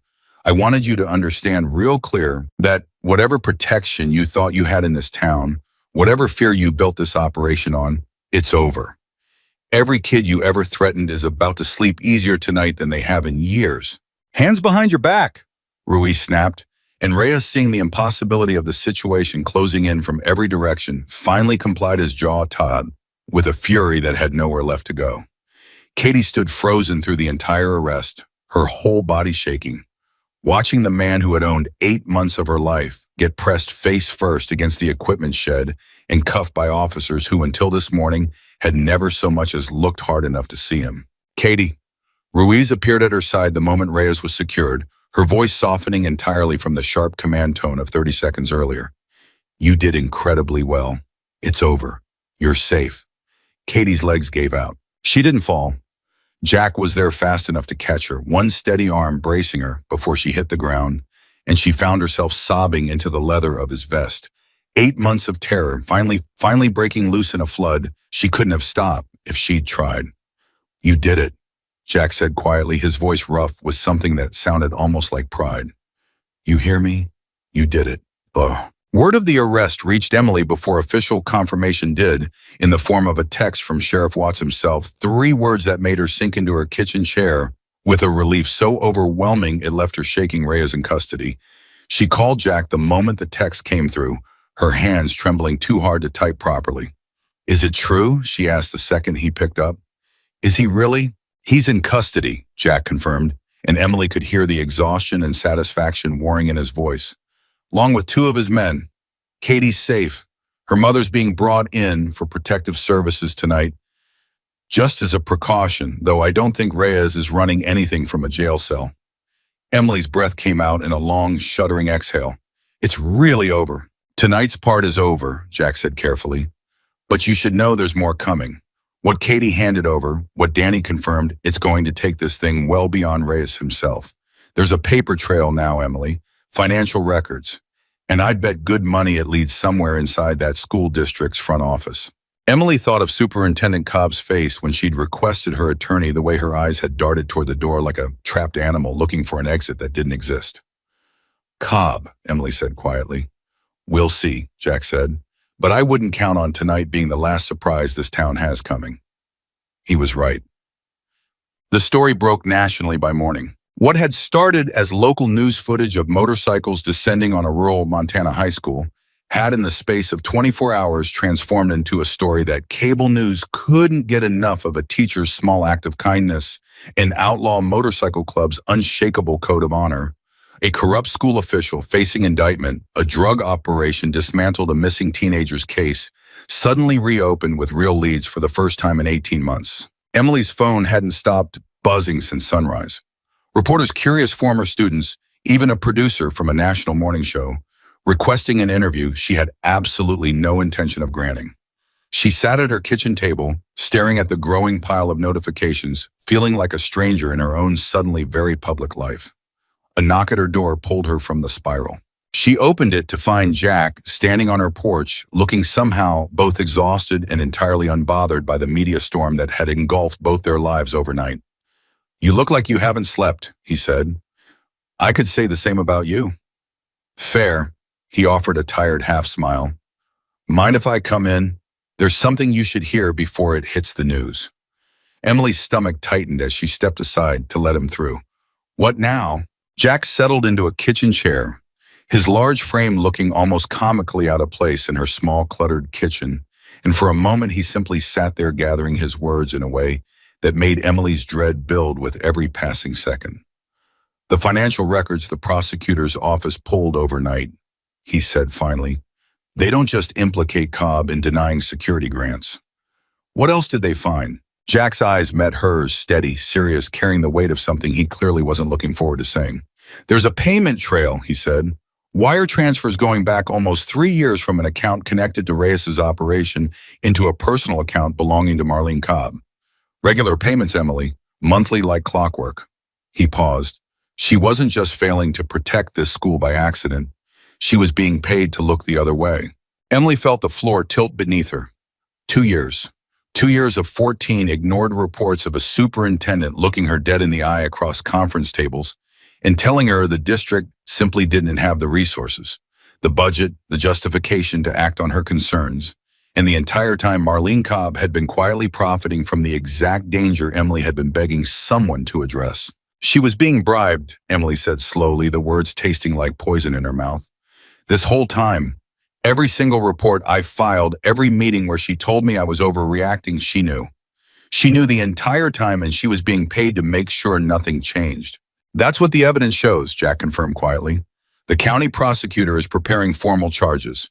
Fraud, obstruction, and depending on how deep this goes, potentially conspiracy charges tied directly to Rhea's operation.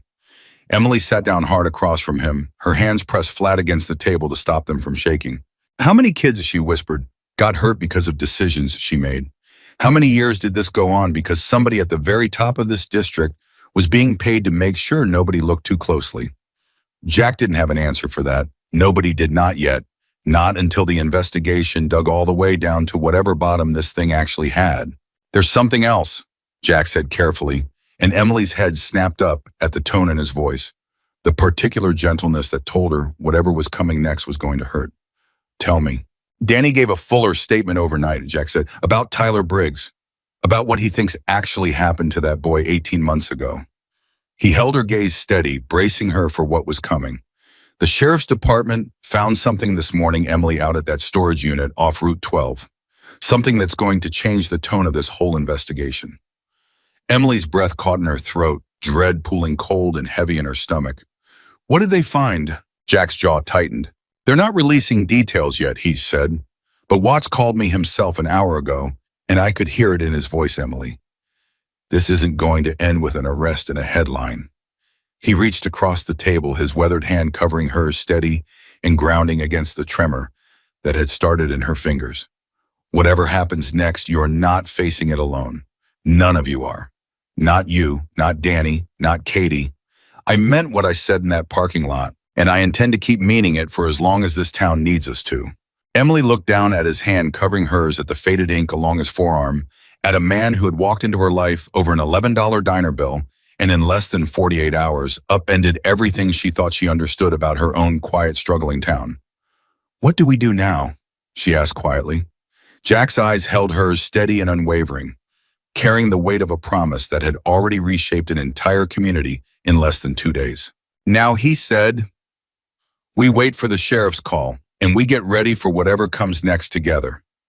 The sheriff's call came at 11 that morning, and Emily knew from the first word out of his mouth that whatever they'd found at that storage unit had shaken a man who didn't shake easily.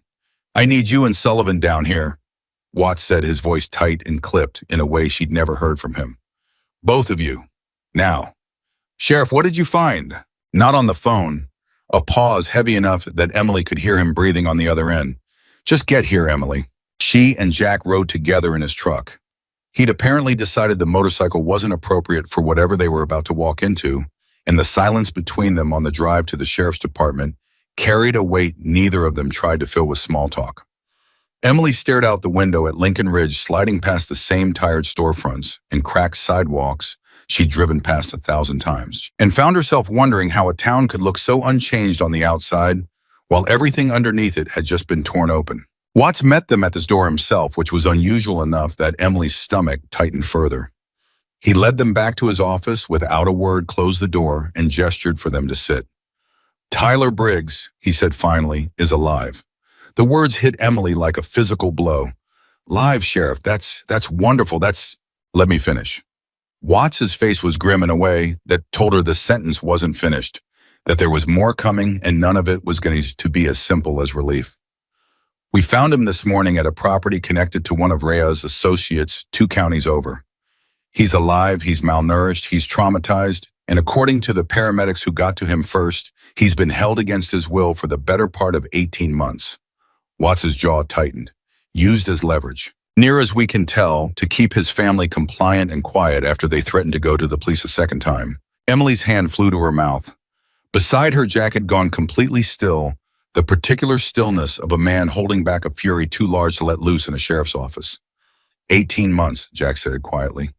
A kid's been locked up 18 months, 2 counties over, and nobody found him because everybody assumed he ran away. That's exactly what Reyes wanted everybody to assume, Watts said. And it worked because the initial report got filed as a runaway case by a deputy who didn't dig any deeper than the paperwork required. I've got that deputy on administrative leave as of an hour ago, and I'll tell you both something I'm not proud of. He rubbed a hand over his face. I signed off on that report myself. I didn't question it either. Nobody spoke for a long moment. The weight of 18 months of a boy's stolen adolescence of a family too terrified to keep fighting of an entire system that had simply closed the file and moved on, pressed down on the small office like something physical. Is he going to be okay? Emily finally asked, her voice thick. Physically, he'll recover, Watts said. Emotionally, he shook his head slowly.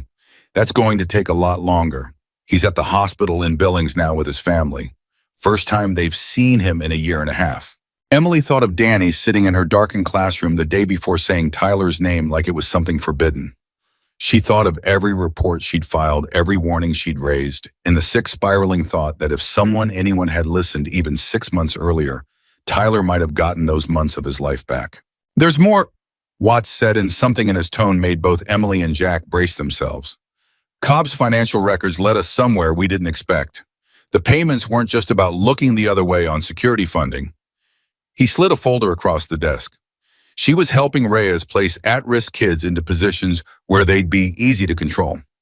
Kids in the foster system, kids with unstable home situations, kids the district reported directly to state services first. Reyes was getting names before those files ever made it into a caseworker's hands. Jack's hands had curled into fists on his knees. She was feeding him victims. That's what it looks like, Watts said grimly. We're still confirming the full scope, but if it holds up Emily, he looked at her directly now. Every single report you filed that got quietly buried, it wasn't incompetence. It was deliberate. She needed this operation to keep running because it was making her rich, and you were the one person in this district who wouldn't stop trying to shut it down. Emily felt something cold and furious settle into her chest, a rage she hadn't fully allowed herself to feel until this exact moment, sitting in a sheriff's office, learning that 2 years of her exhaustion, her sleepless nights, her endless documentation had been actively, deliberately sabotaged by someone drawing a paycheck to protect children. Where is she now? Emily asked, her voice flat and cold. In custody. Formal charges will be filed by end-of-week fraud, obstruction, conspiracy, and given what we found about the foster placements, likely trafficking and adjacent charges as well. Her attorney's already trying to negotiate something, but with what we've got, I don't think there's much room to negotiate. Watts closed the folder. This is going to be the biggest case this county's seen in a generation, and it's not over. We're pulling threads out of Reyes's operation that go further than just this town. Jack finally spoke, his voice low and controlled in a way that Emily was beginning to recognize as his particular brand of restrained fury. What do you need from us? Right now, patience. Watts looked between them. And Emily, the district's going to need an interim administrator while this shakes out. The school board's already meeting this afternoon in an emergency session. I'd imagine your name is going to come up. Emily blinked. Me, Sheriff, I'm a history teacher. You're the only person in that building who spent 2 years fighting this with everything you had on the record in writing, when it would have been so much easier to stay quiet, Watts said. That matters to people right now, more than you probably realize. The emergency school board meeting that evening drew a crowd larger than Lincoln Ridge had seen at any public gathering in years. Parents packed into the small auditorium, 3 deep along the back wall. Reporters crowded near the exits, despite repeated requests to leave, and a current of barely contained fury running through the room that made the air itself feel charged. Emily sat near the front, her hands clasped tight in her lap, watching board members who had spent 2 years rubber stamping Cobb's decisions, now scrambling visibly to distance themselves from a scandal threatening to swallow the entire district. "We need to address the elephant in this room," said board chair Harold Fenn, a heavy-set man whose voice trembled slightly under the weight of every camera aimed at him. "Superintendent Cobb has been placed under arrest, facing multiple serious charges. This board bears responsibility for oversight failures that allowed—" "Failures!" A voice cut through the murmuring crowd, sharp and furious. Emily turned to see a woman near the back rise to her feet, Tyler Briggs's mother, her face raw with 18 months of grief that had just impossibly turned into relief and rage in the same 24 hours. "You call it us a failure. My son was locked in a shed for a year and a half while this board denied security funding to the very school that could have caught this sooner. Don't you dare call it a failure. Call it what it was." The room erupted. Fenn's gavel banged uselessly against the podium as parents shouted over each other. Reporters scribbled furiously, and somewhere in the chaos, Emily felt Jack's hand settle briefly on her shoulder from where he stood near the wall, a silent, steadying presence in a room threatening to come apart entirely. "Please." Emily found herself standing before she'd fully decided, to her voice cutting through the noise with a clarity that surprised even her. The room slowly quieted, faces turning toward her, and for a moment the full weight of 200 people's attention made her chest tighten with something close to panic. She pushed through it anyway. "I understand the anger in this room," she said. "I've lived with a version of it for 2 years, watching this district fail our kids over and over while insisting everything was fine. But anger alone doesn't fix what's broken. What fixes it is making sure this never happens again.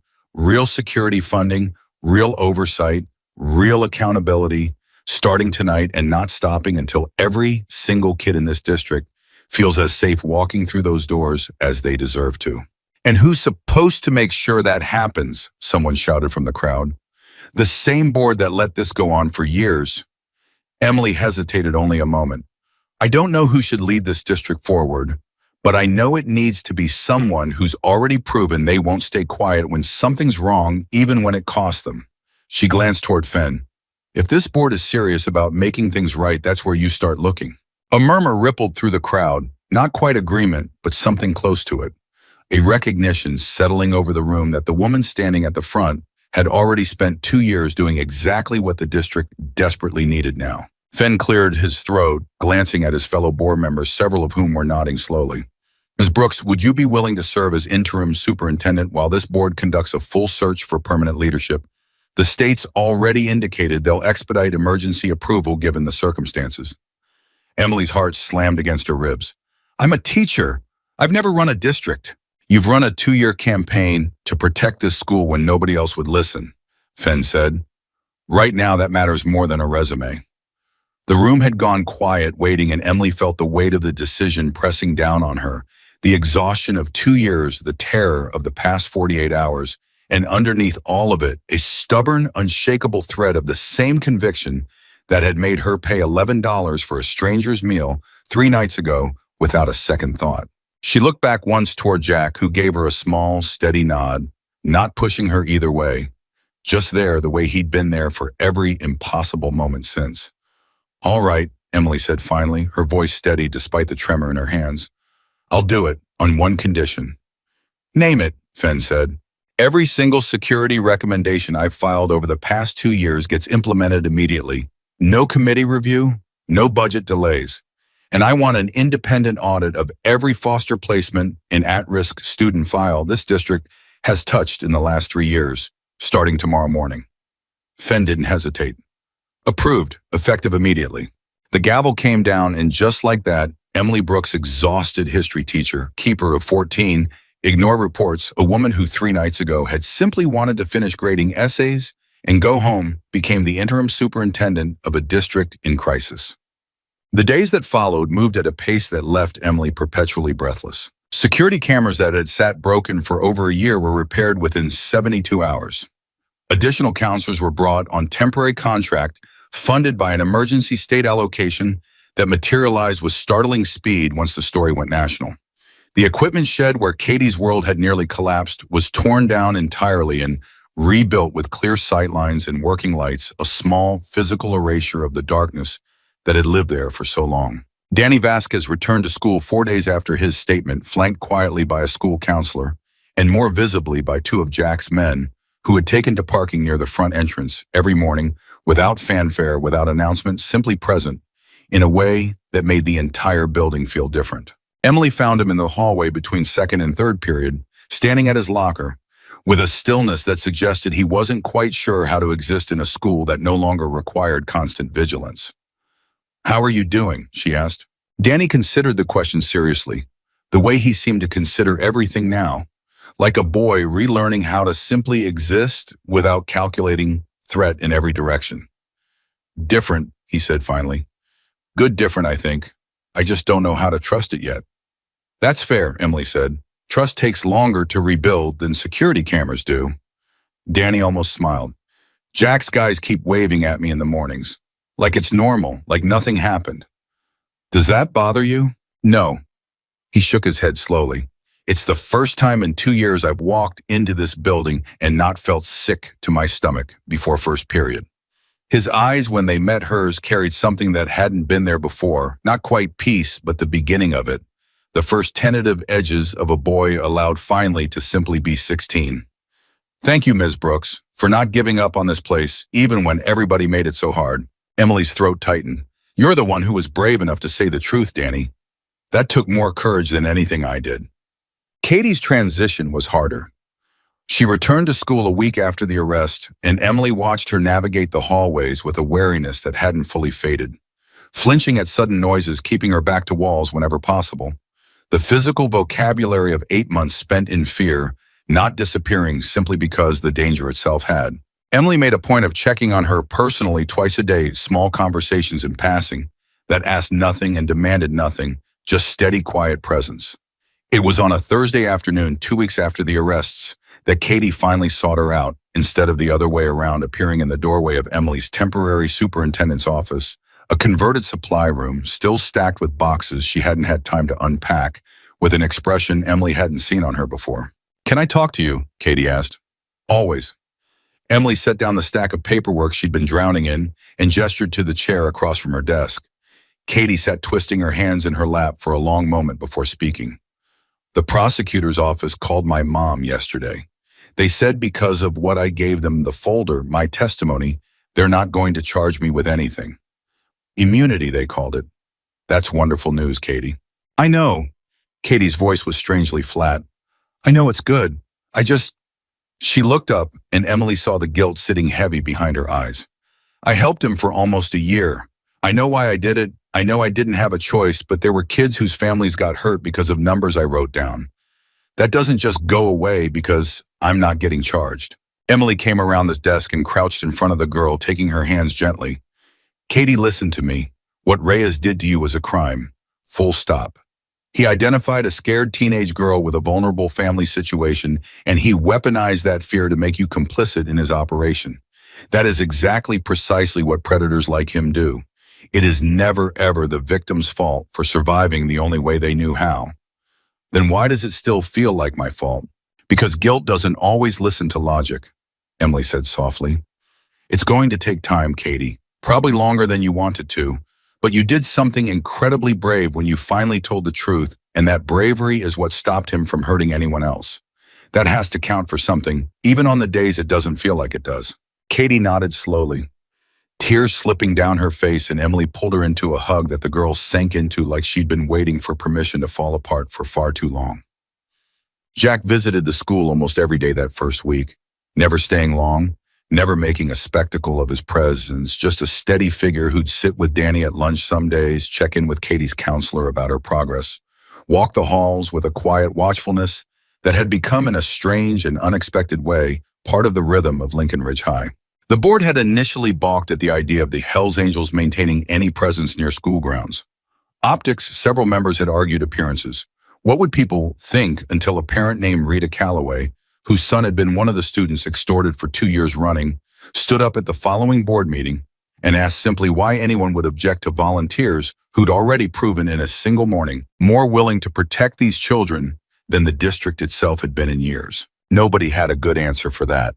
The volunteer patrol program formalized within the month riders from Jack's chapter and 2 neighboring ones rotating through morning drop-off and afternoon pickup, working in careful coordination with the sheriff's department, never armed, never confrontational, simply present.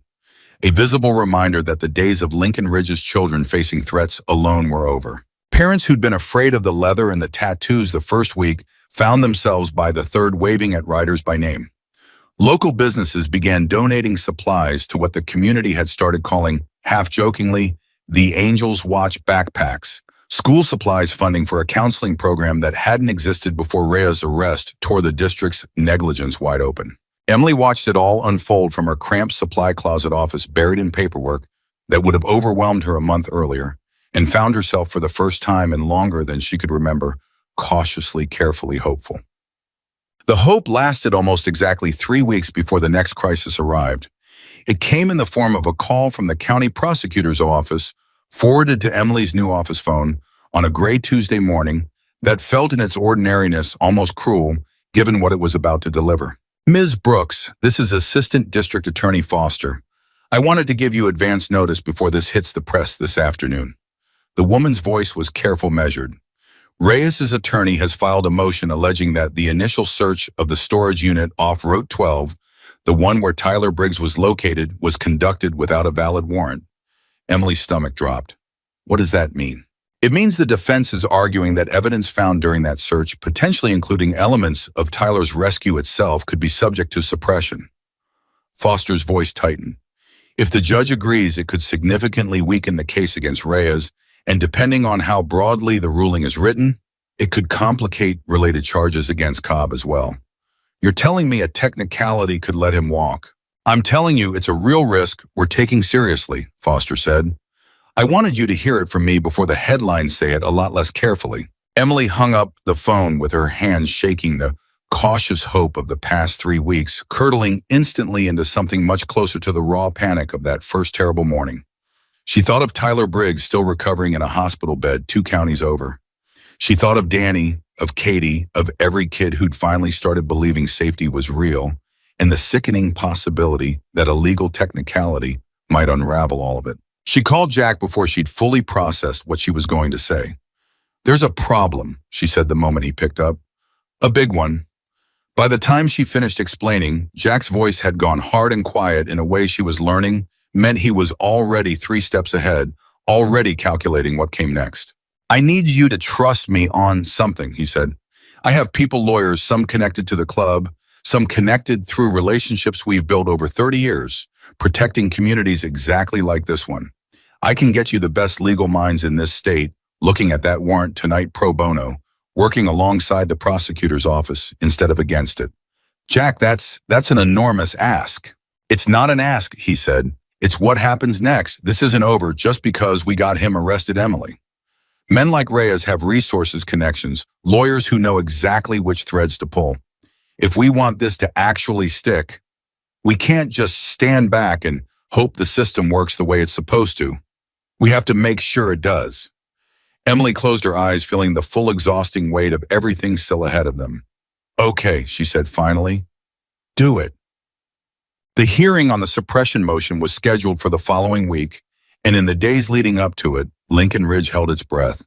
Emily spent every spare hour she had, which weren't many, buried as she was in district paperwork, reviewing case files with the legal team.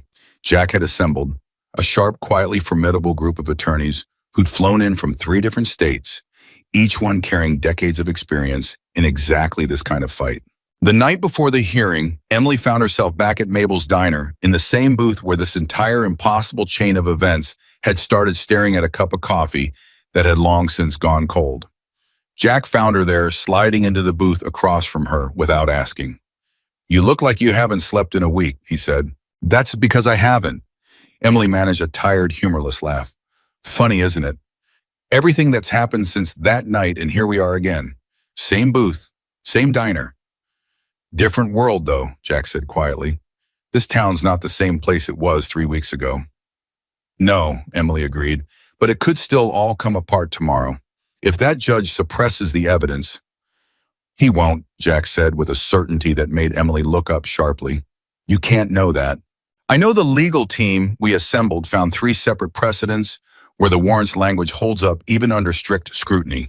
I know the prosecutor's office has been thorough as hell since this whole thing broke wide open because nobody in that building wants to be the reason a man like Reyes walks free. He held her gaze steadily. I know it because I've watched this town, this whole community, refuse to look away from something ugly for the first time in years. That doesn't just disappear because one lawyer files a clever motion. Emily wanted desperately to believe him. And if you're wrong, then we keep fighting, Jack said simply. That's what this was always about, Emily. Not one perfect victory. A promise that nobody in this town faces this alone anymore, no matter how many rounds it takes. Dale, the diner manager, appeared at their table, then setting down 2 fresh cups of coffee. Without being asked, his expression entirely different from the suspicious, sneering man who'd threatened to call the sheriff on Jack 3 weeks earlier. On the house, Dale said gruffly, not quite meeting either of their eyes. For everything you two have done for this town. He hesitated, then added quieter. I was wrong about you that first night. I'm sorry for it. Jack accepted the coffee with a small nod. Man's allowed to be wrong once, Dale. Long as he learns something from it. Dale retreated and Emily watched him go, something loosening slightly in her chest at the small, unremarkable proof that people really could change, that a town really could shift its whole understanding of who deserved trust and who didn't, given the right catalyst. Tomorrow's going to be hard, Eben, Jack said, drawing her attention back. Whatever happens in that courtroom, I need you to know it doesn't undo what's already changed here. Danny's walking these halls without fear. Katie's finally sleeping through the night, her mother told me. Tyler's home recovering, surrounded by people who love him. That's real, Emily, no matter what any judge rules tomorrow. Emily nodded slowly, drawing what strength she could from his steady, unshakable certainty, and for the first time in days allowed herself a small, fragile flicker of hope that tomorrow might actually go their way. The courtroom was packed. The following morning, every seat filled reporters lined along the back wall. Danny's mother and Katie's mother sitting together in a show of solidarity that hadn't existed a month earlier, and Tyler Briggs' parents seated in the front row, their son still too fragile to attend, but present in spirit through every word that would be spoken. The defense attorney argued for nearly 40 minutes, methodical and precise, laying out every technical flaw he could find in the initial warrant application, every procedural gap the rescue operation might have created. The prosecution's response was shorter, sharper, built on the foundation Jack's legal team had helped construct precedent after precedent, demonstrating that exigent circumstances, the immediate danger to a minor's life, justified the search regardless of minor procedural questions. Emily sat beside Jack in the gallery, her hands white-knuckled in her lap, watching Judge Patricia Ellery listen with an expression that gave away nothing. When Ellery finally spoke, her voice carried the particular weight of someone who understood exactly how much rested on her words. This court finds, she said slowly, that the circumstances surrounding the search of the storage facility on Route 12 constituted a legitimate exigent circumstance, given credible specific information regarding imminent danger to a minor's life and safety. The motion to suppress is denied. The courtroom erupted, not into chaos, but into something closer to a collective exhale, months of accumulated tension breaking loose all at once. Tyler's parents embraced, sobbing openly. Katie's mother gripped Danny's mother's hand so tightly, her knuckles went white. And Emily felt Jack's hand find hers beside her, steady and warm, as the weight of the past month finally blessedly began to lift. Outside the courthouse, reporters swarmed immediately, but Emily barely registered the shouted questions, the flashing cameras. She was looking instead at the small crowd that had gathered on the courthouse steps. Danny, Katie, their families, a dozen members of Jack's club, standing quietly at the edges, and beyond them, further down the block, more of Lincoln Ridge than she'd expected, ordinary townspeople who'd come simply to witness whether justice for once might actually hold. It's not over, Jack said quietly beside her. See, there's still a trial ahead. Cobb's case still has to run its course. But today matters, Emily finished for him, and for the first time since that rainy Tuesday night at Mabel's diner, she let herself believe fully and without reservation that Lincoln Ridge was finally truly on its way back. The trial against Marlene Cobb began 6 weeks later, and Emily sat through nearly every hour of it, watching a woman who had once denied her 14 requests for help sit stone-faced at the defense table while prosecutor after prosecutor laid out in exhausting, damning detail exactly how much she'd known and exactly how much she'd been paid to ignore it. The wire transfers told their own story better than any testimony could.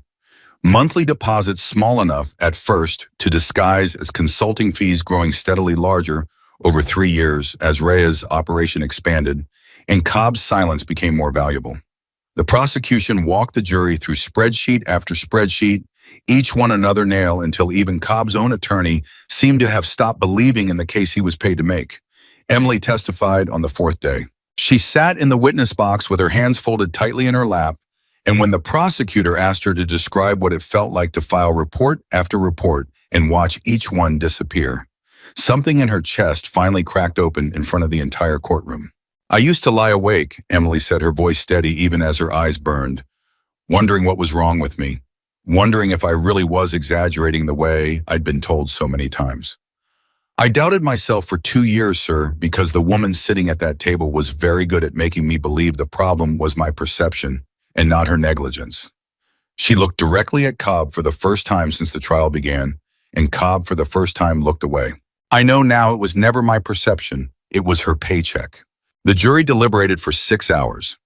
Guilty on every count: fraud, obstruction of justice, conspiracy, and the charge that had made even the hardened courtroom reporters go quiet when it was read aloud, facilitation of endangerment to minors, tied directly to the foster placement scheme that had funneled vulnerable children toward Reyes' operation for years.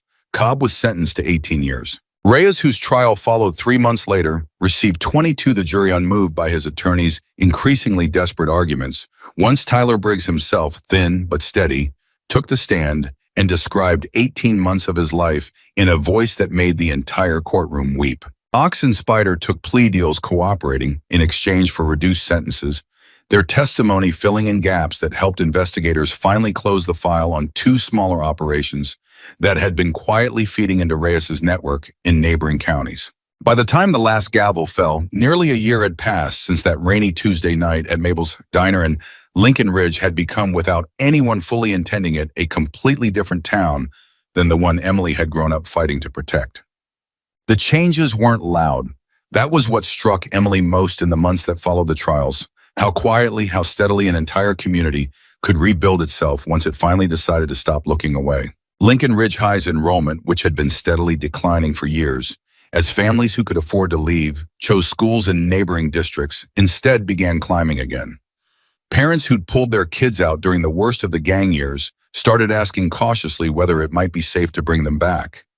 Emily, still serving as interim superintendent, while the board conducted its search for permanent leadership, made sure every single one of those parents got a personal tour, got to see the new security systems, the renovated equipment, shed the counseling program that now operated at full capacity, instead of the single, overworked counselor who tried to hold the entire student body together for years on nothing. Danny Vasquez made varsity baseball that spring, a fact he mentioned to Emily with a shy, disbelieving pride that made her throat tighten every time she thought about it.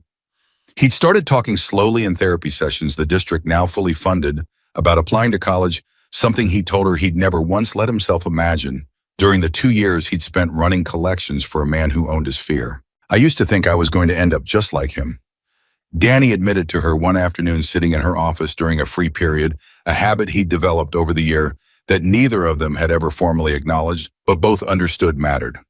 Like there wasn't really a way out. Like the only choice was doing what he said or ending up like Tyler. "And now," Emily asked, "now I think there's actually a version of my life where none of that happened to me at all," Danny said quietly. "I don't know if that makes sense." "It makes perfect sense," Emily said. "You're allowed to imagine a future that isn't shaped by what he did to you."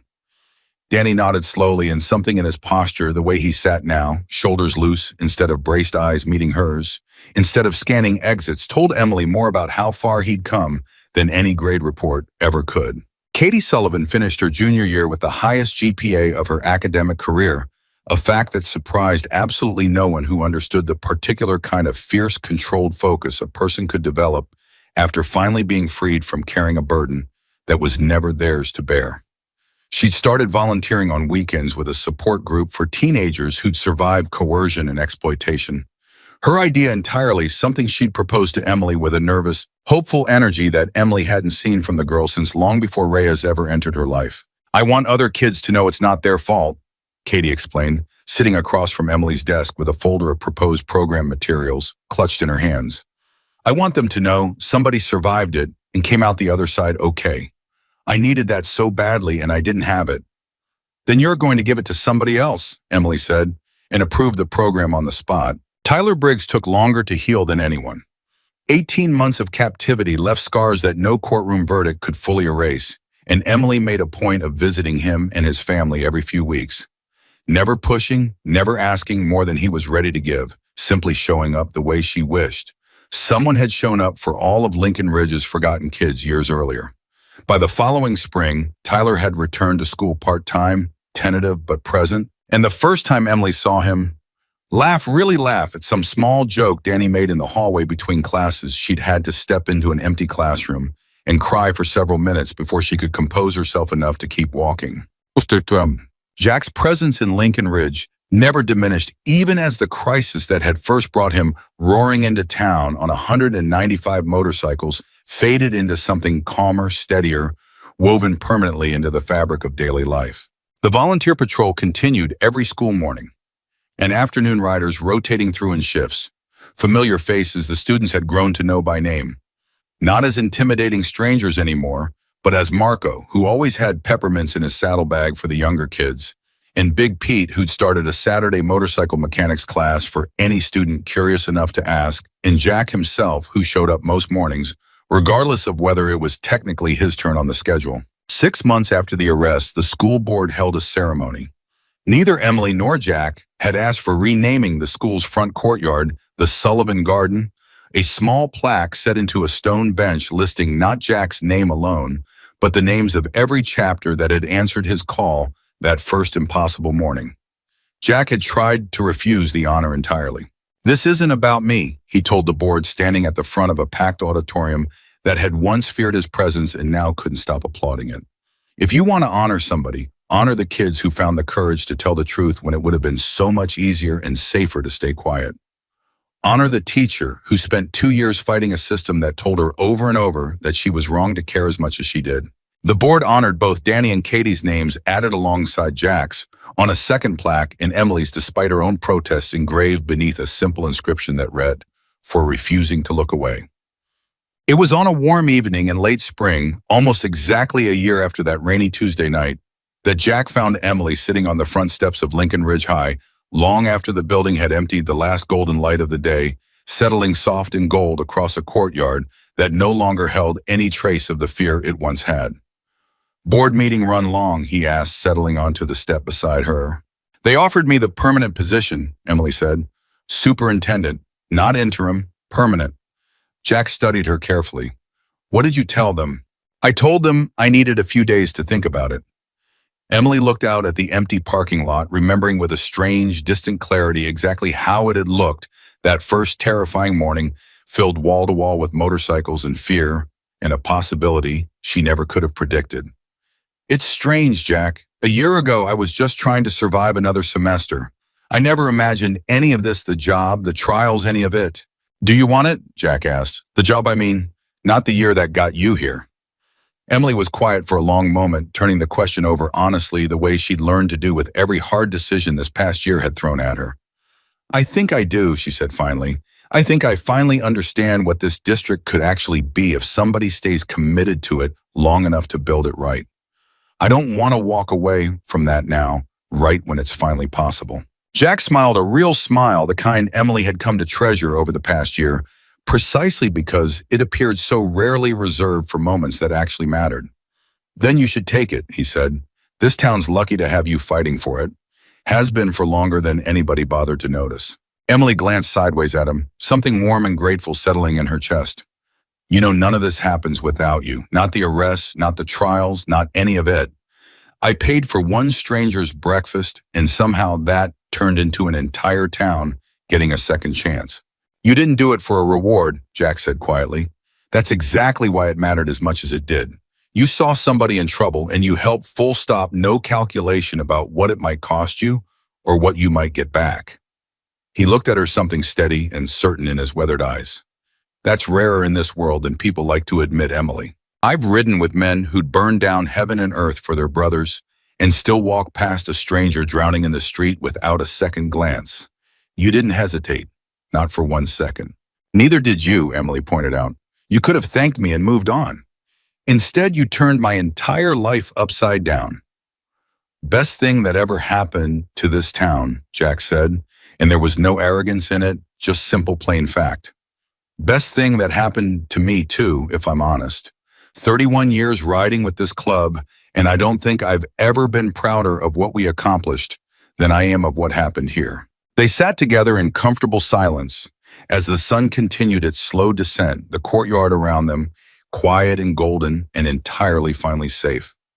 The 1-year anniversary of that rainy Tuesday night fell on a Saturday, and Lincoln Ridge marked it with a community celebration that nobody had officially organized, but that everybody somehow understood needed to happen. It started small, a handful of families gathering in the school's front courtyard, Danny's mother bringing a folding table of homemade food, Katie's mother arriving with her daughter close behind the two of them, laughing at something together in a way that would have been unimaginable a year earlier.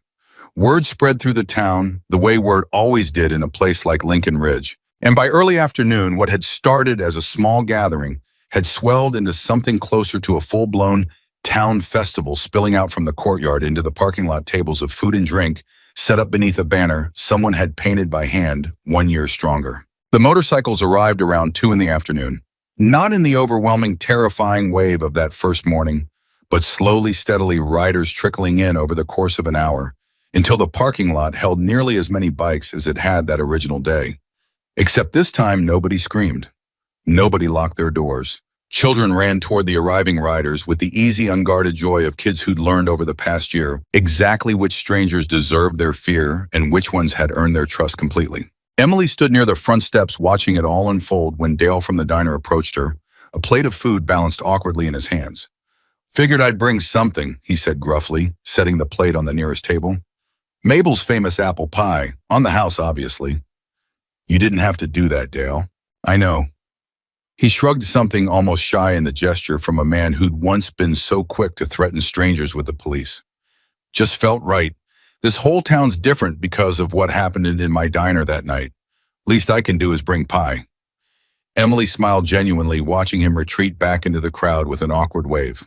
The afternoon unfolded in easy golden hours, kids running between tables, riders showing off their bikes to wide-eyed teenagers, Danny pitching in an impromptu baseball game against a team of bikers who took the whole thing far more seriously than the occasion probably warranted, Katie sitting with a cluster of girls from her support group, laughing in a way that made Emily's chest ache with quiet gratitude.